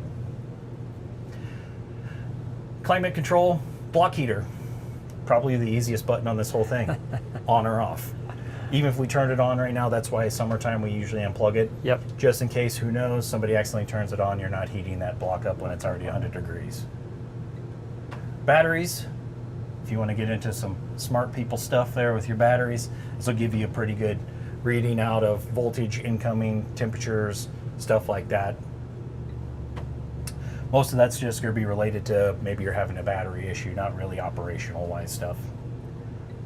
One of the coolest features this thing has is mode selection. So you can actually come in here and pre-set up, it's actually pre-programmed in here. You can select active camping. So it'll basically turn on all the features that it needs to be ran while it's doing that. Indoor, plugged in, unplugged, outdoor, plugged in and unplugged. And it'll change those features, make sure that AGS is shut off when you're on the inside. A lot of folks just come right here. As long as you have your battery voltage set up to where you want it to, you can go ahead and put that demand on there and change it to where your situation is, plugged in, not plugged in, inside, outside. One thing in the climate control that I did skip over, once you select right here, you'll see right down below, it says AGS disabled. If you want that room to be watched by your AGS system, you select it. So you can go to each room and say, nope, I just want the living room. I got dogs sitting up there. Right. Everything else is pretty much closed off back here to them, but I want that to stay at 78 degrees. You'll come into your living room, choose your temperature, hit cool, and then hit AGS. So it'll kick on if it gets to that point. Right. It'll basically send it a signal down below, just so you know how the cycle runs. It'll turn it on, come to power, turn the AC on. Once it cools down or comes to temp in that room, it'll shut the air conditioner off. The generator will continue to run for a little while longer just to make sure it doesn't want to call for power one more time. And then once it verifies that, it'll shut it off till the next cycle comes on. Okay. One other thing is your fan button right there. You can hear that the fan's running even though it's not cooling right now. Right. It's because the fan circulation was put into a forced air mode, so it was low. Usually leave it in auto, then that way,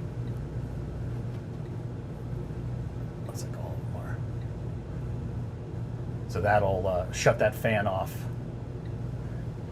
when the AC when the AC shut off. Yeah, because a lot of times we'll get a call going, this thing never shuts off.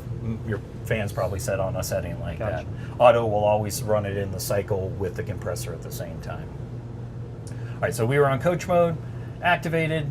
We're on active camping because we're outside. We're kind of out in the middle of nowhere, and we're technically actively camping at this very moment in time. So it's turned on all that stuff for us automatically. Okay. So if we were to shut off the generator, AGS is already automatically turned on because we've set it up in coach mode right there. Floor heat is electric. So it's going to be as simple as choosing what setting you want. Store mode is for storing it in a really cold area, in a building that might be heated, but you don't know how if it ever had a power failure. There's a tiny redundant safety built into this coach to where if you hit store, thermostat system in here is going to go, oh, it's getting a little cold. It's going to turn on the floor heat to a certain temperature, and it's going to try to ambiently keep the coach as warm as it can from the floor heat. And I say ambiently, if we ever have floor repairs or anything like that, we'll usually turn that thing up to max. We'll let it heat up overnight, and we'll come in with a FLIR camera and look at the floor. It's like 90 degrees in the coach just from the floor heater alone. Wow. So it's a pretty serious system. Also, no rugs. Try not to block any of the, when you're using floor heat. Regular usage is totally fine, but certain sections of it, you don't want to put a rubber mat down on there and then it starts heating up really good on there and it might melt that and make it tacky. Really? So like in front of the sink, can you? I probably steer clear of one of those. If not, get really thin, you know, just those little basic cover mats. But even then, I'd be a little leery. Maybe keep an eye on it. Or if you're going to not use floor heat, you could put it. Just make sure to pull it before you start using it. Right now, where we're not going to be running the floor heat, Right. throw one down on there. But yeah, you'll just basically work your way up to whatever temperature you want. And like I said, 10's going to be warm. You'll feel it. Is that on both sides of the hydraulic slide? Right. So this one, yes, it'll be on this floor piece right here. Okay. And then this one's going to be front, basically from right there, mid, and then the rear is going to be bathroom area. And then as simple as it is, we'll go right back down to 0. All right, next one's going to be lights, and this is going to be a redundant system. Again, this is all programmed into the SilverLeaf that talks to the KIB. There's like 5 systems in here that communicates with each other. This is on here strictly for tablet, so that it translates over to that tablet and you can run it on that. Other than that, if you don't use the tablet or the SilverLeaf, everything's going to be zone specific on each switch that you run right there. Shade lifts, same thing. You'll be able to select where you're at, what you're running, and you'll notice that you just touch the part of the coach on here, and it'll change which shades you're running. So same thing back here. Let's go.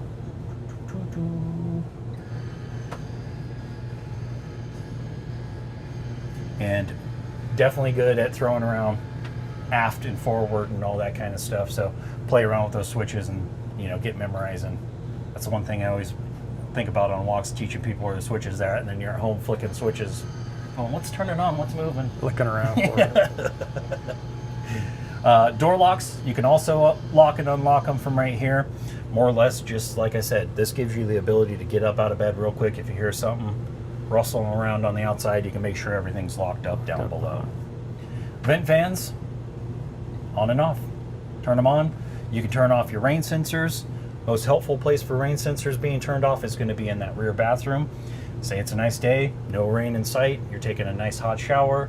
There is a possibility that with that lid open, you'll get some condensation. A drip of water might hit that, and it'll close it because there's a rain sensor.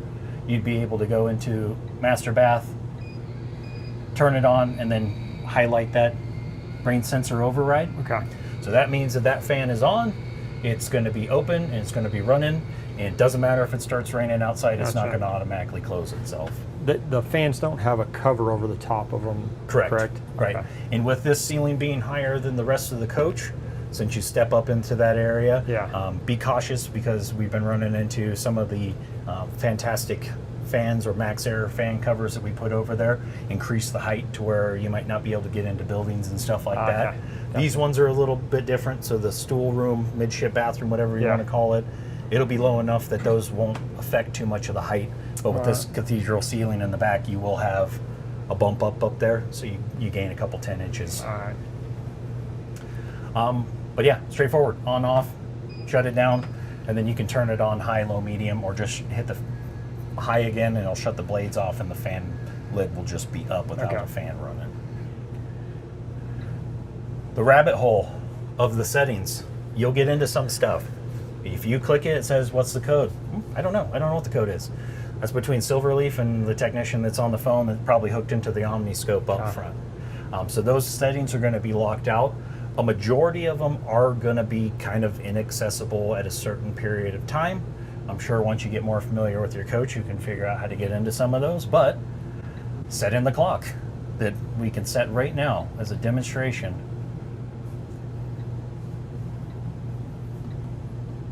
And the one thing that you want to pay attention to, let's say you travel from here over to the East Coast and you get into a park that is got quiet time rules. Make sure to change your clock to that time, because everything is set by that internal clock. So if you go from Colorado over to Eastern Standard Time, a couple hours difference, you know, you say, hey, don't turn on at 10, it'll be like midnight there and it'll turn on by accident. Somebody will come knock on your door. Other than that, a couple of the things that you can get into are settings that you can access from other screens as well. AGS settings, you can come back into this area. Climate options is where you can get into some scheduling, you know, setting up a day-night cycle. You can get as advanced into this as every day is something different if you really want to. Also the ability to set up that heating mode automatic, just like we did inside that Oasis button at that first way. Other than that, your Rosie tablet, it'll kind of show you some information. I'll stick out of that because it'll pop up your sign-in stuff right there, so we'll leave that off right now. But we'll go through that here a little bit after the video on the Rosie settings totally. Auto configuration, that's your level fill and all that kind of stuff. Really, most of these menus you're probably going to steer clear of, because anything that you really need to address will be ran through those main ones. And then once you get into something more specific, you'll probably get into a sub-menu. I mean, was there an all lights on off back here or shades? This one's going to have all on, all off. Okay, on lights. Right down below here. And I don't remember if the shades... No, so you're going to basically get shades into will each be individual. Yep. Okay. Usually when they don't have an aft or dresser or some kind of name, so it says just bath day, it's going to run all those bath lights, shades in the bathroom back there. But if it's got something right there, you can see all bed and all night, and then bed and bath are separate. So bath will be just that one, and then all the bedroom ones will be independently ran away from that one right there. Okay. But yeah, other than that, it'll be the same thing, touchscreen, and you'll see an all one on there for that area. Okay.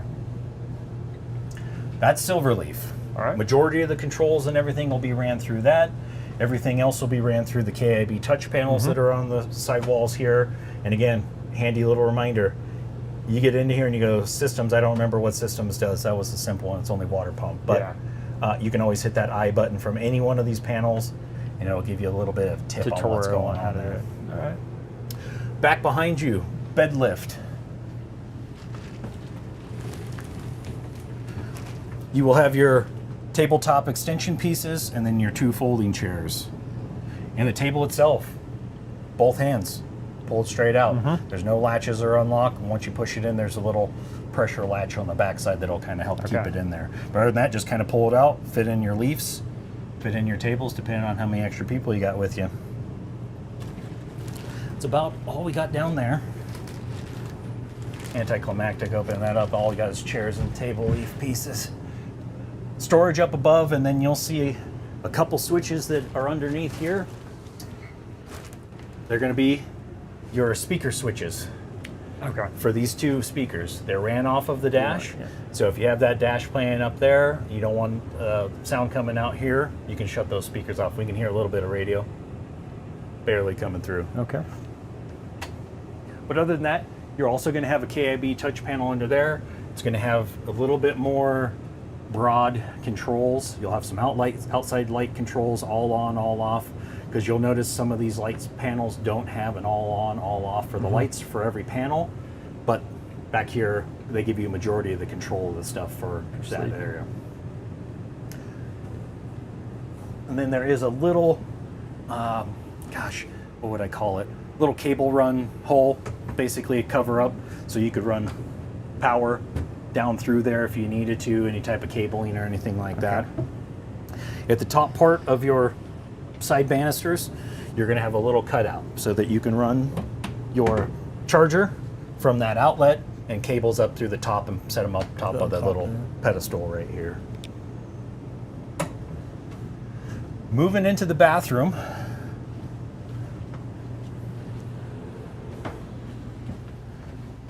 we'll have a couple fun features to go over in here. One of them being that little clear light that's up at the top. That's your Aquamizer. Its basic purpose is to take water from your fresh tank, run it through your water heater, and then back down into your fresh tank so that you don't waste water and you're not unnecessarily filling up your gray tank. So this kind of gives you the ability to, so in home, in system, you'll see Aquamizer. Blue light's going to turn on. So main controls are going to be pretty much like a residential house style. You'll have your handle there for temperature control. You'll have your bottom control for head or hand wand. And then most importantly, that third valve down there below is going to be the Aquamizer valve itself. The way that it's pointing, us standing looking directly at it, the one to the left is normal usage. Flipping it over and you'll see a little symbol on there. One's a shower head, one is a circulation circle. The circulation circle is exactly what it sounds like. You're going to flip it over to that. You're going to hear water running through there. If you're not plugged into a water source, you'll have to have your water pump on, of course. Through the lens of magic, we've done that, right? We flipped that valve over, and actually, let's just do it because we can see it happen right now. So, water pump's on. You could hear that water flow start to happen. Now what's happening is, like I said, fresh water from your tank is being pumped through the system, through just your hot water side only, and it's going to change that indicator from blue to red, letting us know, hey, you didn't waste about whatever. I mean, we might run into a couple seconds here. But the Oasis has to be on for that. Yep. Yeah, that's one thing you'll always have to remember about that crazy setting is to turn on that water heater feature. You're going to have to jump into that climate control Oasis and then turn it on. If I talk long enough, that light's going to turn red here at any moment in time. But other than that, you'll have a fold down bench, no release on there or anything crazy. It'll basically just fold back down there. Water soap dispensers on one side. Let's see if we can help it out there. Sometimes it likes to have the hot water selected. Try to keep my shoes out of there and track water through the coach.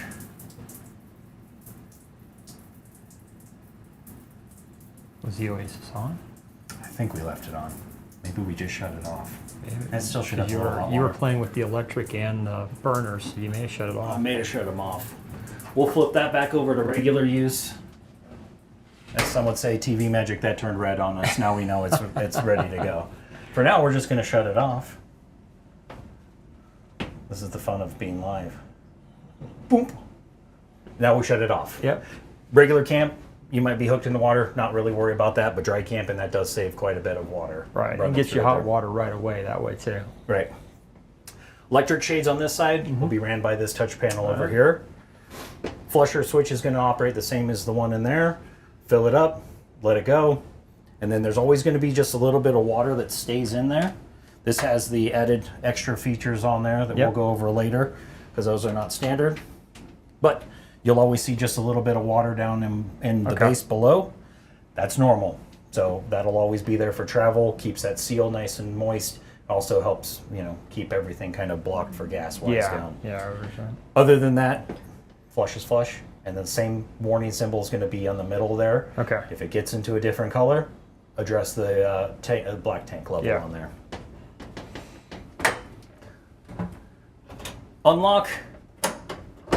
Unlock your handle, and there is a stay on this door.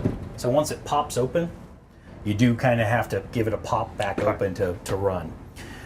This little panel is going to be as easy as, depending on what the situation is, Emergency, you're probably just gonna throw that thing out of there or let it go. But it is magnet. All right. So if you wanted to use it for loading, you could take it off pretty easy. And I won't do it because the ladder's a little difficult to reset from inside. Yeah. But if you pulled that Velcro strap in the center, steps will fall right down. And then the reset is, you know, there's no, I shouldn't say reset, there is no reset. If you use the ladder, you could just put it back in there. It's not like there's a safety cutoff or anything. Fit that panel back in there, snap it back into place, and then like I say, you'll just have to kind of give that door a little pop to close it. Don't be afraid to close this door with some authority, because you want to make it a good seal for back here. Yeah. So hold on to that handle, give it a good close, lock your deadbolt, lock your handle lock. Okay. Couple features you'll have outlets and stuff down below. Lights come on when you open the door, so there's no manual on and off. It's just ran off that plunger system right there on the side. And then that black box that's back there, basically the KIB brains of the coach. All the little switch panels, when they talk to each other, everything's ran back here first and says, hey, turn all the rest of them on. Make sure we turn that little red light on.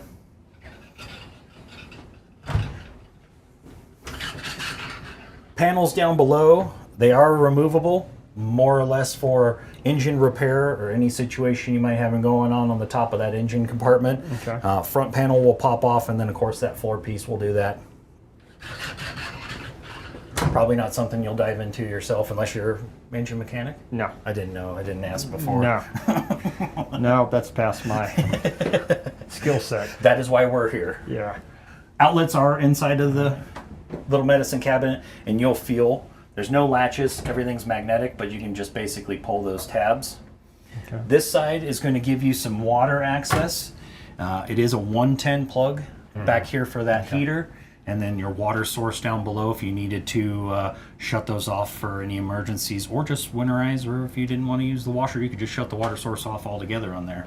But it is vented to the outside.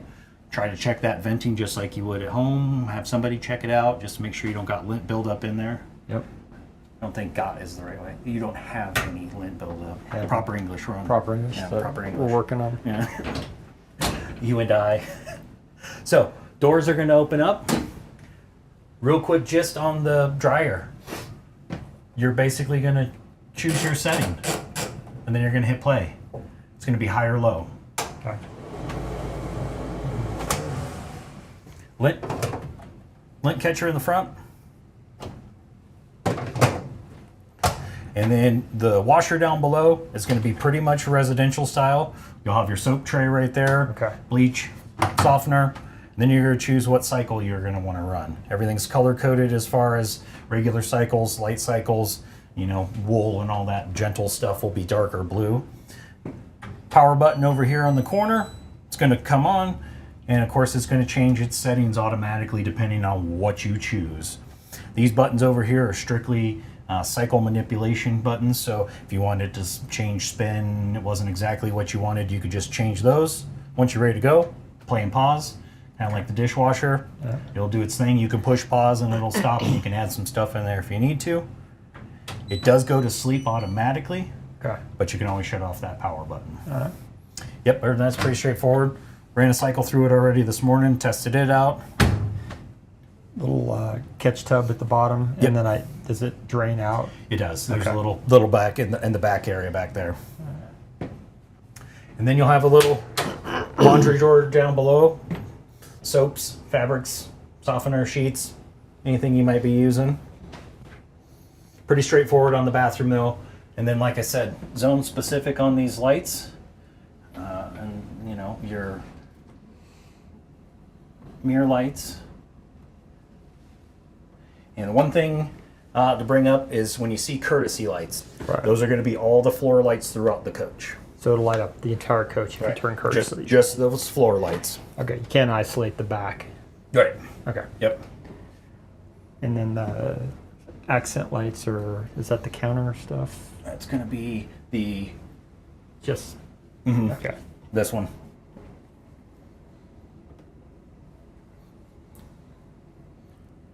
See, this is where you're going to be at home hitting all the buttons going, which lights did that guy say? Playing with different stuff.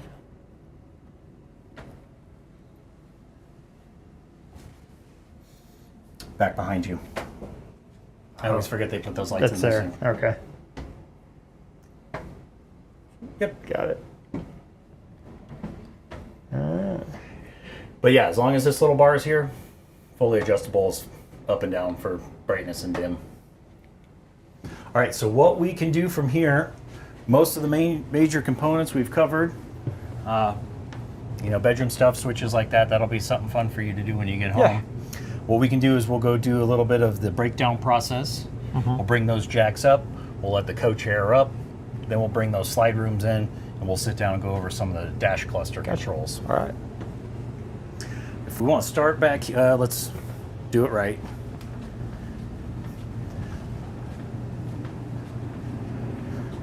All right, so first thing we're going to do, if you want to sit down,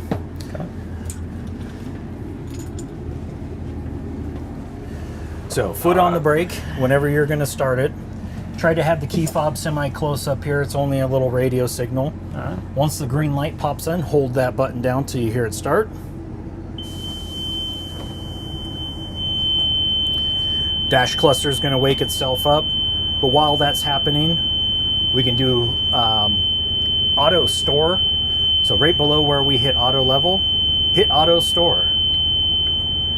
Now what it's going to do is all those jacks, we manually put them down if you remember. Yep. So theoretically when you came over here, you wouldn't see those 2 orange lights come on. The 4 red lights would be on because those are each jack that's down. So as we can see, that front right, front left, both are coming up. We got the 2 rears that still got to come up.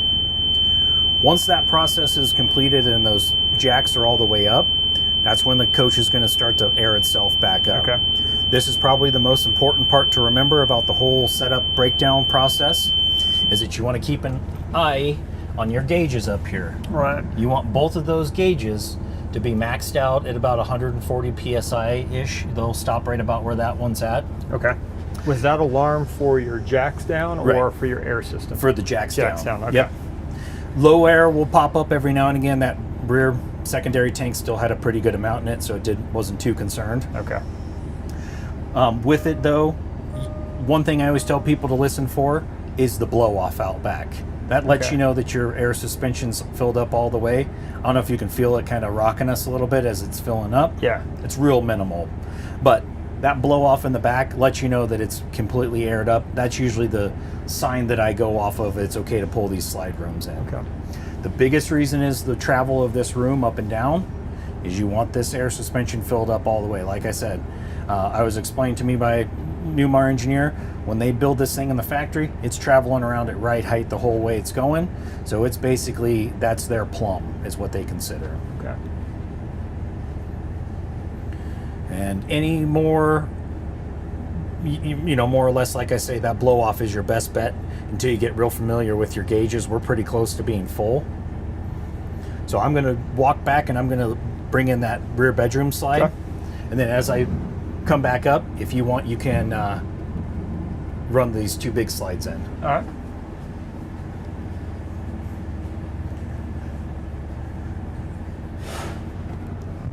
Did you hear that blow off?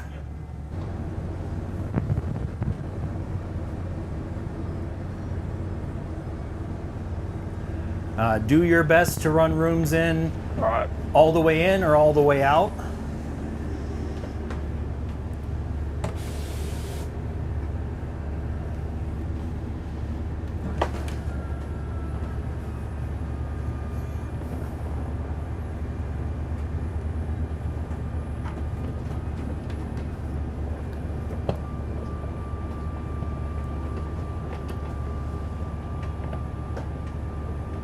You good? I'm doing 2 full here, trying to get this rear window Yeah. awning brought up too. Okay.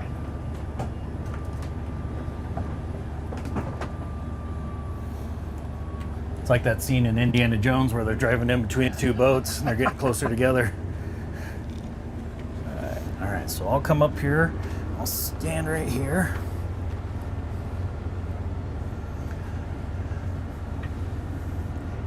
And then the one thing you'll notice when this room's coming in and out is right up above on this side, you'll see this little white tab travel up. Okay. That's going to be your slide lock. So you always want to keep a visual eye on that. Once it's locked, you're Yep. good. Chains will always kind of be bowed. That is a lock mechanism that they use as the tension up there to kind of keep that room in and nice and stable. Okay. If we were ready to travel, you sit down and I'll kind of go over some of the dash cluster stuff with you. Controls on your side. So both the inner side chairs here are going to share the same thing. Okay. So your outer buttons are going to do those things that we already talked about. This is going to be your forward, backwards. Yep. And with that, I knew that we were clear of the chairs, but I should have brought that up very first thing. I want to make sure it's... Yep. Whenever you run those slide rooms, always just keep an eye on that. Rest of that's going to be leg lift, and then forward and backward on your leg lift won't work while you're driving. It's forward back there. For some reason, they well, Look at that. you could go to sleep if you want while you're driving here. Just hit the autopilot button that they installed. Yeah, the magic one we talked about. Yeah. All right, so camera screen's going to be right over here on this side. This is always going to be camera setup. Visors and the shade buttons, they're going to basically correlate to where you're sitting. Okay. That side, it's going to be that side. All right. This far outside one on my side, that's going to be my visor. Whenever the ignition is on, you can bring down these visors whenever you're traveling to kind of block out some light. That's about as far as they're going to stop right there. Visors are... Yep. And then the one over on your side, same thing. It's going to stop at the exact same spot. Okay. So at least you can use that. The dark one up front, the shade itself, also can be brought down, but it's also going to stop at that same height right now. Be all the door as well? Door doesn't really do it, but it Okay. will run this side passenger one. Okay. That screen is more or less the sunshade at that point for that. Entry lock, generator start and stop. We talked about turning those courtesy lights on and off. Turn that on, driving at nighttime, you'd be able to kind of hit that button, turn those floor lights off. Co-pilot needs to use the restroom.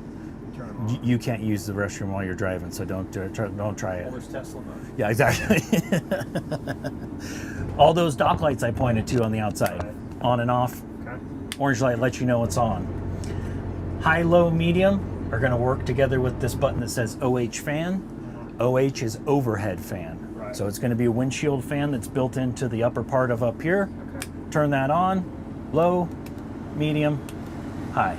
Okay. Front fan is a booster fan for the Oasis system. Okay. So basically when you have the living room furnace setting as an on and you have Oasis select as the primary heat or just the heat in general, you'll see that it's louvered down up front.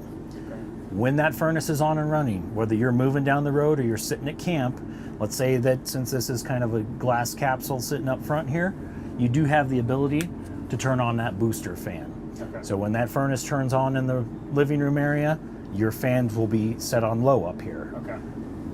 When it's all the way set up to high, same thing, furnace turns on for the living room area, it's gonna run that fan up here. So there's not an on-off for the fan, it's just a low, medium, high. Right. The furnace. This actually has an off position. Oh, center. Yep. There it is. Yep.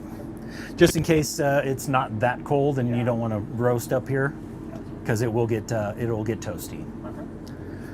Radio controls itself, pretty straightforward. You're going to have menu button here. It's going to bring you into the different settings that you're able to jump into. I shouldn't say settings, inputs.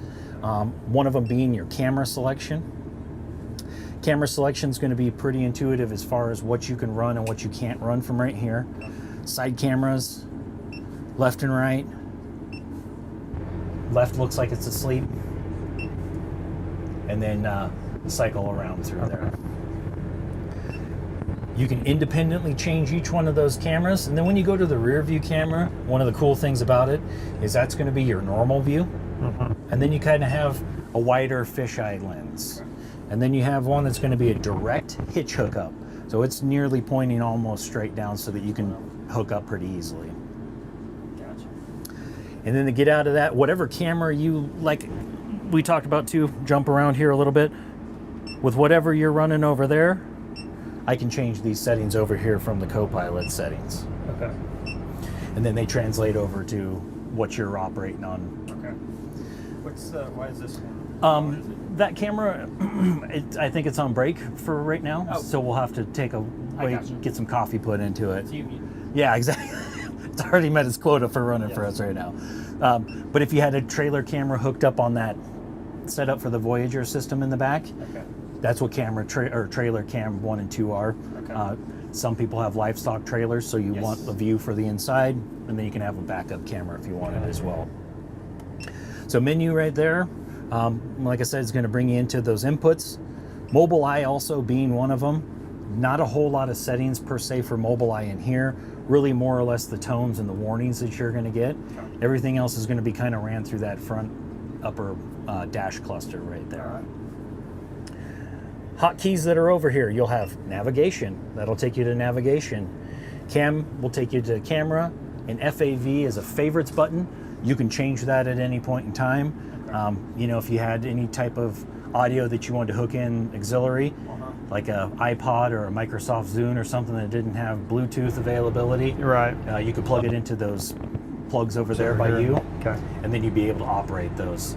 I say that because if you want to make those one of your favorites, you just change that button in settings. Right now it's programmed for Mobile. the Sirius satellite. Oh, serious? We're in the settings menu. So.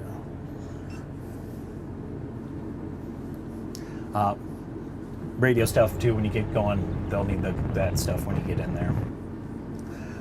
Moving over to the cluster, you'll have DEF, air gauges, 2 yellow lines that we kind of already saw on this side. So front rear tank, and both of those operate Brakes, suspension. They're both together. Okay. Yep. Is there just one air pump? Yes. Okay. Is there auxiliary that you know of? That I know of, no. Okay. Oil pressure, train temp, and then fuel fill. Yep. Tack, speed, and then most of your controls are going to be right in there. You'll see that at the bottom it says no CMS. It's not going to activate till we start moving. Okay. That's always going to say that when you're in a sitting position. Once you start to move, radar will kick on, camera's going to start to kind of activate and monitor the situation you have at hand. Audio controls for the radio are going to be center controls right down below. You're going to have headlight flash, Yep. and then this is going to be ICC lights, International Common Courtesy lights. Yep. Somebody lets you over, you can basically give them flashers in the back and say thank you. Right here, you'll have pedal adjustment in and out, and then this is going to bring in steering effort, which is going to bring up a quick menu. 5 is going to be more effort, highway driving, And one will be parking lot stuff. And that it's an amazing system because you can literally put your finger in there on level 1 and spin your finger around like you're not even driving a 30,000 pound coach around, which you are. Window washing wiper controls, sprayer, on, off, intermittents, and then how fast they're going. Okay. Hang up and answer the phone. And then you'll have your most important thing in the whole coach. It's going to be this silver tab right here. That is going to be your hazards. What you're going to do is you're going to hook your fingers under there and you're going to pull that tab out. Once you do, you can't push it back in. To disengage your hazards, you're going to have to use your blinker left or right, doesn't matter which way. Reset it. Yep, to reset it. On the wand here, you're going to have cruise control options, bright control, and you do have the auto brights, but you do have the ability also to manually run those from right there. All right. One little handy trick, if you hit on, so right now this is how you're basically going to turn on your cruise control in general. Okay. Then when you get to the speed you want, you're going to push in that button. Okay. With it turned on right now, push in that button. It's going to turn on high idle for you. Okay. Especially if it's sitting for a long period of time. Since you have a DEF system, it is always good to have good airflow going through there. So if you get stuck in a situation where you feel like you might be idling for a long period of time, you do have the ability to set it into that high idle. Gotcha. Engine's also programmed to do its own thing. Really rare you'll see a DEF regen on a coach like this because they're set basically to do a regen when you're at highway speeds and stuff like that. But it's always a good habit to not low idle for a long period of time. Turn it on and then the set. All Yep. right. Integrated brake controller is going to be that knob up above. Yep. You'll have a couple settings. I usually tell folks, watch the Kurt video because they got some good know-how on there. And until you really run it yourself, you know, some of these settings, white light's going to be how bright everything's going to be. Blue is, cycle into your next one. It's going to be intensity. That's going to be kind of like a soft setting. Can't see the light on the other side. Yeah, right now it's just going to let us do the soft setting. But you'll be able to turn it to green, which is going to be a little bit more braking. Purple's usually your best bet because that's going to be, like I said, how much braking is going to be applied, and it's going to be a lot softer than turning it on manually and you forget that your load isn't that heavy, and then you got a flat spot on your tires back there. There's no real way to double check how much pull those trailer brakes have, only because the amount of power that you have inside this vehicle Wouldn't notice. kind of overpowers it. Yeah. Next control over there is going to be your mirror controls. Lower mirror is blind spot. Those are kind of set where they're at. You can always adjust them, but they're not electronically controlled. The larger mirror, you'll see that you have a blinker indicator. The triangle in the middle, that'll be your blind spot indicator, letting you know that somebody's next to you. But you'll be able to flip over to the left mirror, control it up and down. Okay. Red button, ejection seat for the co-pilot. I like it. Right? I like it. Right? That's the best button in the whole coach right there. Too much bam. So that's going to be your mirror heater switch, basically. Okay. So we'll hit this light switch panel up, or the switch panel right below the park brake. Yep. You have your, starting from the right, working your way over to the left, actually right where you're at, auto lights. That's basically off right now. Hit that button up. Now you have automatic headlights. Okay. Manual lights are going to be your next one. Right. Keep it in the off position, because if not, the auto is basically canceled out until you go back to the off position. Okay. Next one's going to be fog lights. Yep. Only active when you have your running lights or headlights on. Okay. Bright and dim are going to change the brightness and the dimness of your dash screen itself. Okay. Cluster controls and all the lights and stuff on the dash. Dome light is your dome light. So it says map light over there, you get a dome light. And then right now, auto high beams. If you hit on resume, it's going to go back and it'll automatically run your high beams just like a passenger vehicle. Going down a dark road where it senses nobody's in front of you, headlights will come on bright. Once somebody comes at you and it catches their light in this mobile eye, it's going to kick it off until you pass them for a certain amount of time. And you said you can, if you put that to, if you turn it off, you can run high beams, just straight normally high beams if you want. Yep. And the position it's at right now, you're basically in control of when they turn on and off. Right. Tow heavy switch. And then you're going to have the next button over is going to be your house button, battery boost, and chassis. Two-way switch. Let's say your engine batteries were bad, or well, not bad. You left headlights on. They went dead overnight. Start your generator up. Let your generator start producing some power. Come up here and you'll be able to hit that chassis side of the button and start your vehicle up. Vice versa. House batteries, they shut off at that 20% level like I said they would. You could start up the chassis, let it warm up a little bit, hit that house side and see if you can get your generator jumped and started so you can basically get it running and start charging your system. Batteries, okay. Everybody's favorite button, air horn.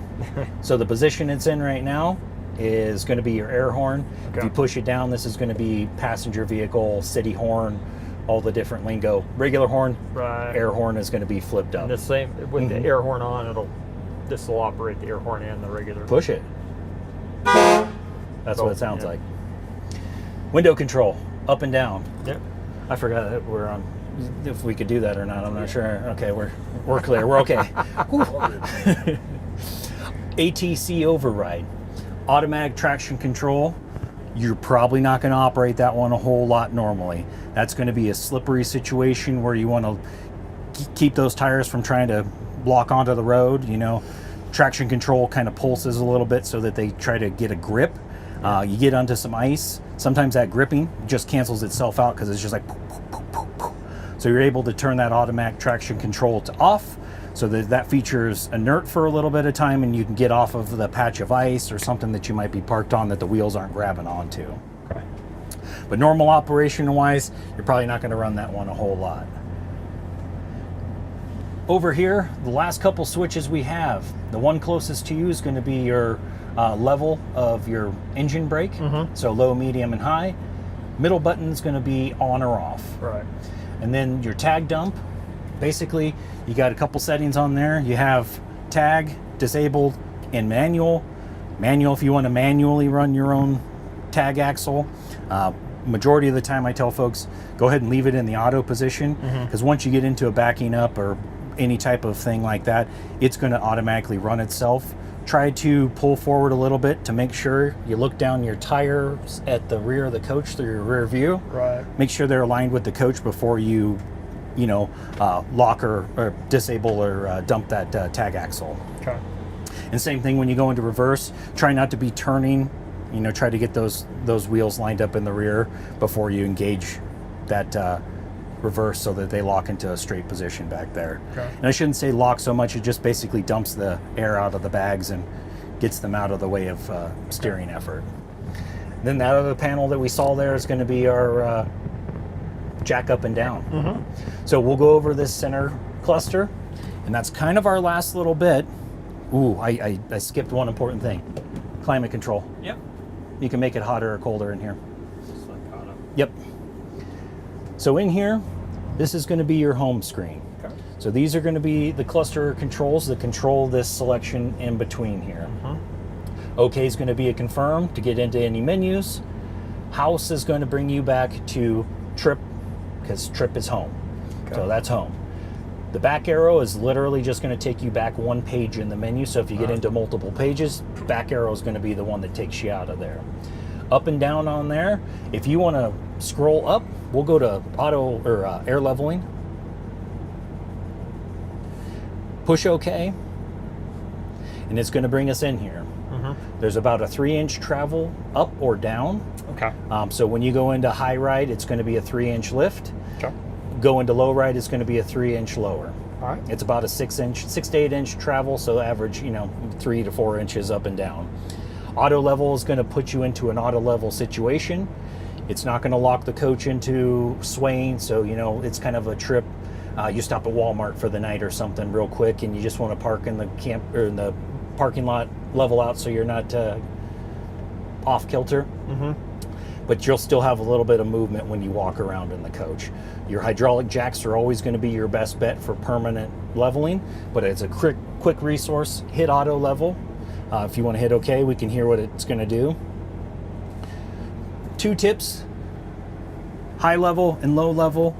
You don't want to be driving any faster than 5-10 miles an hour. Even 10 would be a little fast for me on high and low. You're just changing the center of gravity on the coach. Plus, when you're lowering, same thing, you're closer to the ground, so you have to be a little bit more cautious of what you're driving over. Okay. But it'll basically go through the auto leveling. We'll see if it levels us out even through right here, because we are off kilter just a tiny bit where it gets cranky. But you'll see that it says leveling right here. If you push for more options, you can get into a really detailed view of it. Most of the time, auto level is going to be right what you need. Okay. If you were to shut the vehicle off after you did your air auto level, once you turn it back on, it's going to go back into travel mode. Okay. Let's say you didn't shut your engine off, which we probably won't here in a second. We'll go back into where it says travel mode, and that'll put us back at respective travel. And it might not let us level right here. Okay. So hit back. That's going to make us stay in it real quick. But it's trying its little heart out right now. To see if it can do it. Yep. I guess eventually it'll tell you to do that. Let's see here real quick.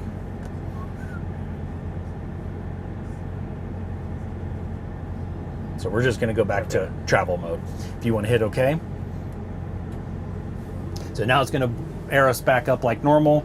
And then as you're driving this coach, you're going to go around stuff and you're going to hear psh, psh, psh, psh. It's the air suspension adjusting itself to keep you nice and level. And like I said, more or less on these coaches, that's why it's important to have that air suspension completely filled up when you're running these rooms, because this coach's air leveling is actually going to keep it as level as it can and keep you flat. So the other features we've gotten here are going to be brightness of this when you are in regular mode here. It's just going to be brightness of this screen during the daytime. Okay. So not when your headlights are engaged. Messages, if you had any warnings, they would be popped up right there. Settings, you can get into here. Before they added the little fast quick key switch for the steering safe, that was what you would get in here too. Yeah. Rest of that stuff's going to be sound, units, kilometers, miles, stuff like that. Like I said, back is going to take you out of there. Home is always going to take you to trip. That wasn't a great example since we were only one above there, but it jumps you down. info is going to be a different amount of dash clusters if you want to add something on there. Engine load. Whoop. So hit OK. And then once that little swirly goes away, there you go. Up and down arrow. You can change the difference between your exhaust temp and all that kind of stuff. See where you're at with any extra clusters. But once you hit home, it's going to take that little info cluster off of there. TPMS, it's going to show you the tire readings on each one of those tires. Okay. If you hit OK from this screen, it's going to show you temperatures. So you can get a gauge on both of them, where you're at on the actual PSI of the tire, and then where you're at on the actual temperature of that tire. ACC is going to be your adaptive cruise control. That's going to change you from the distance that you're going to follow from the vehicle in front of you. Right. Scroll down to that. Right now we're set on short. If you hit OK, it's going to say press OK to accept. Nothing really changes. But once that pops up, that's when you'll be able to disable long distance, medium,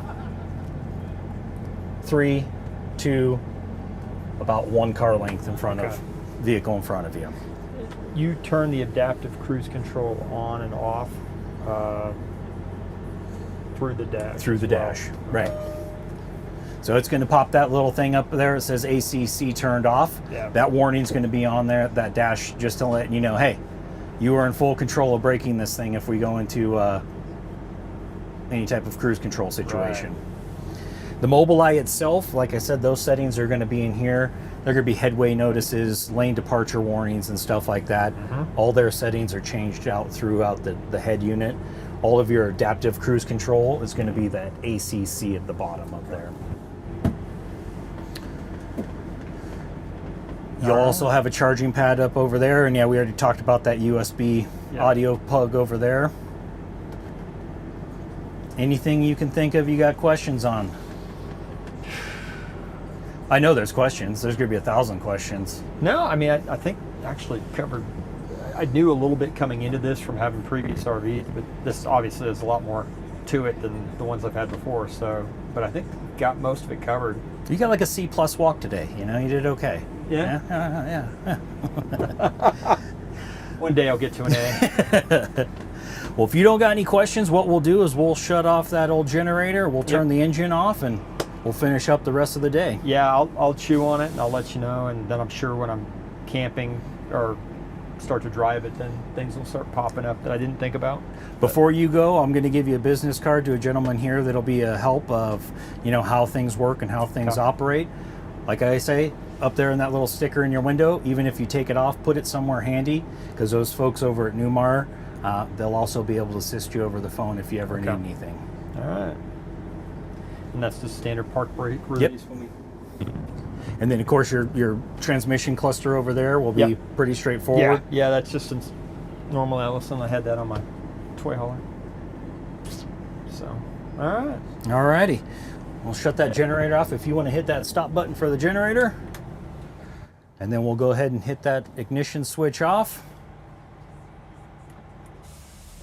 And we'll walk on out of here and we'll be done for the day. That's it. All right.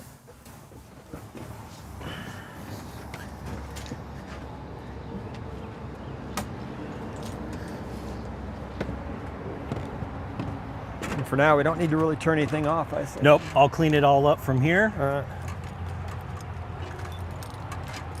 Other than that, it was very good meeting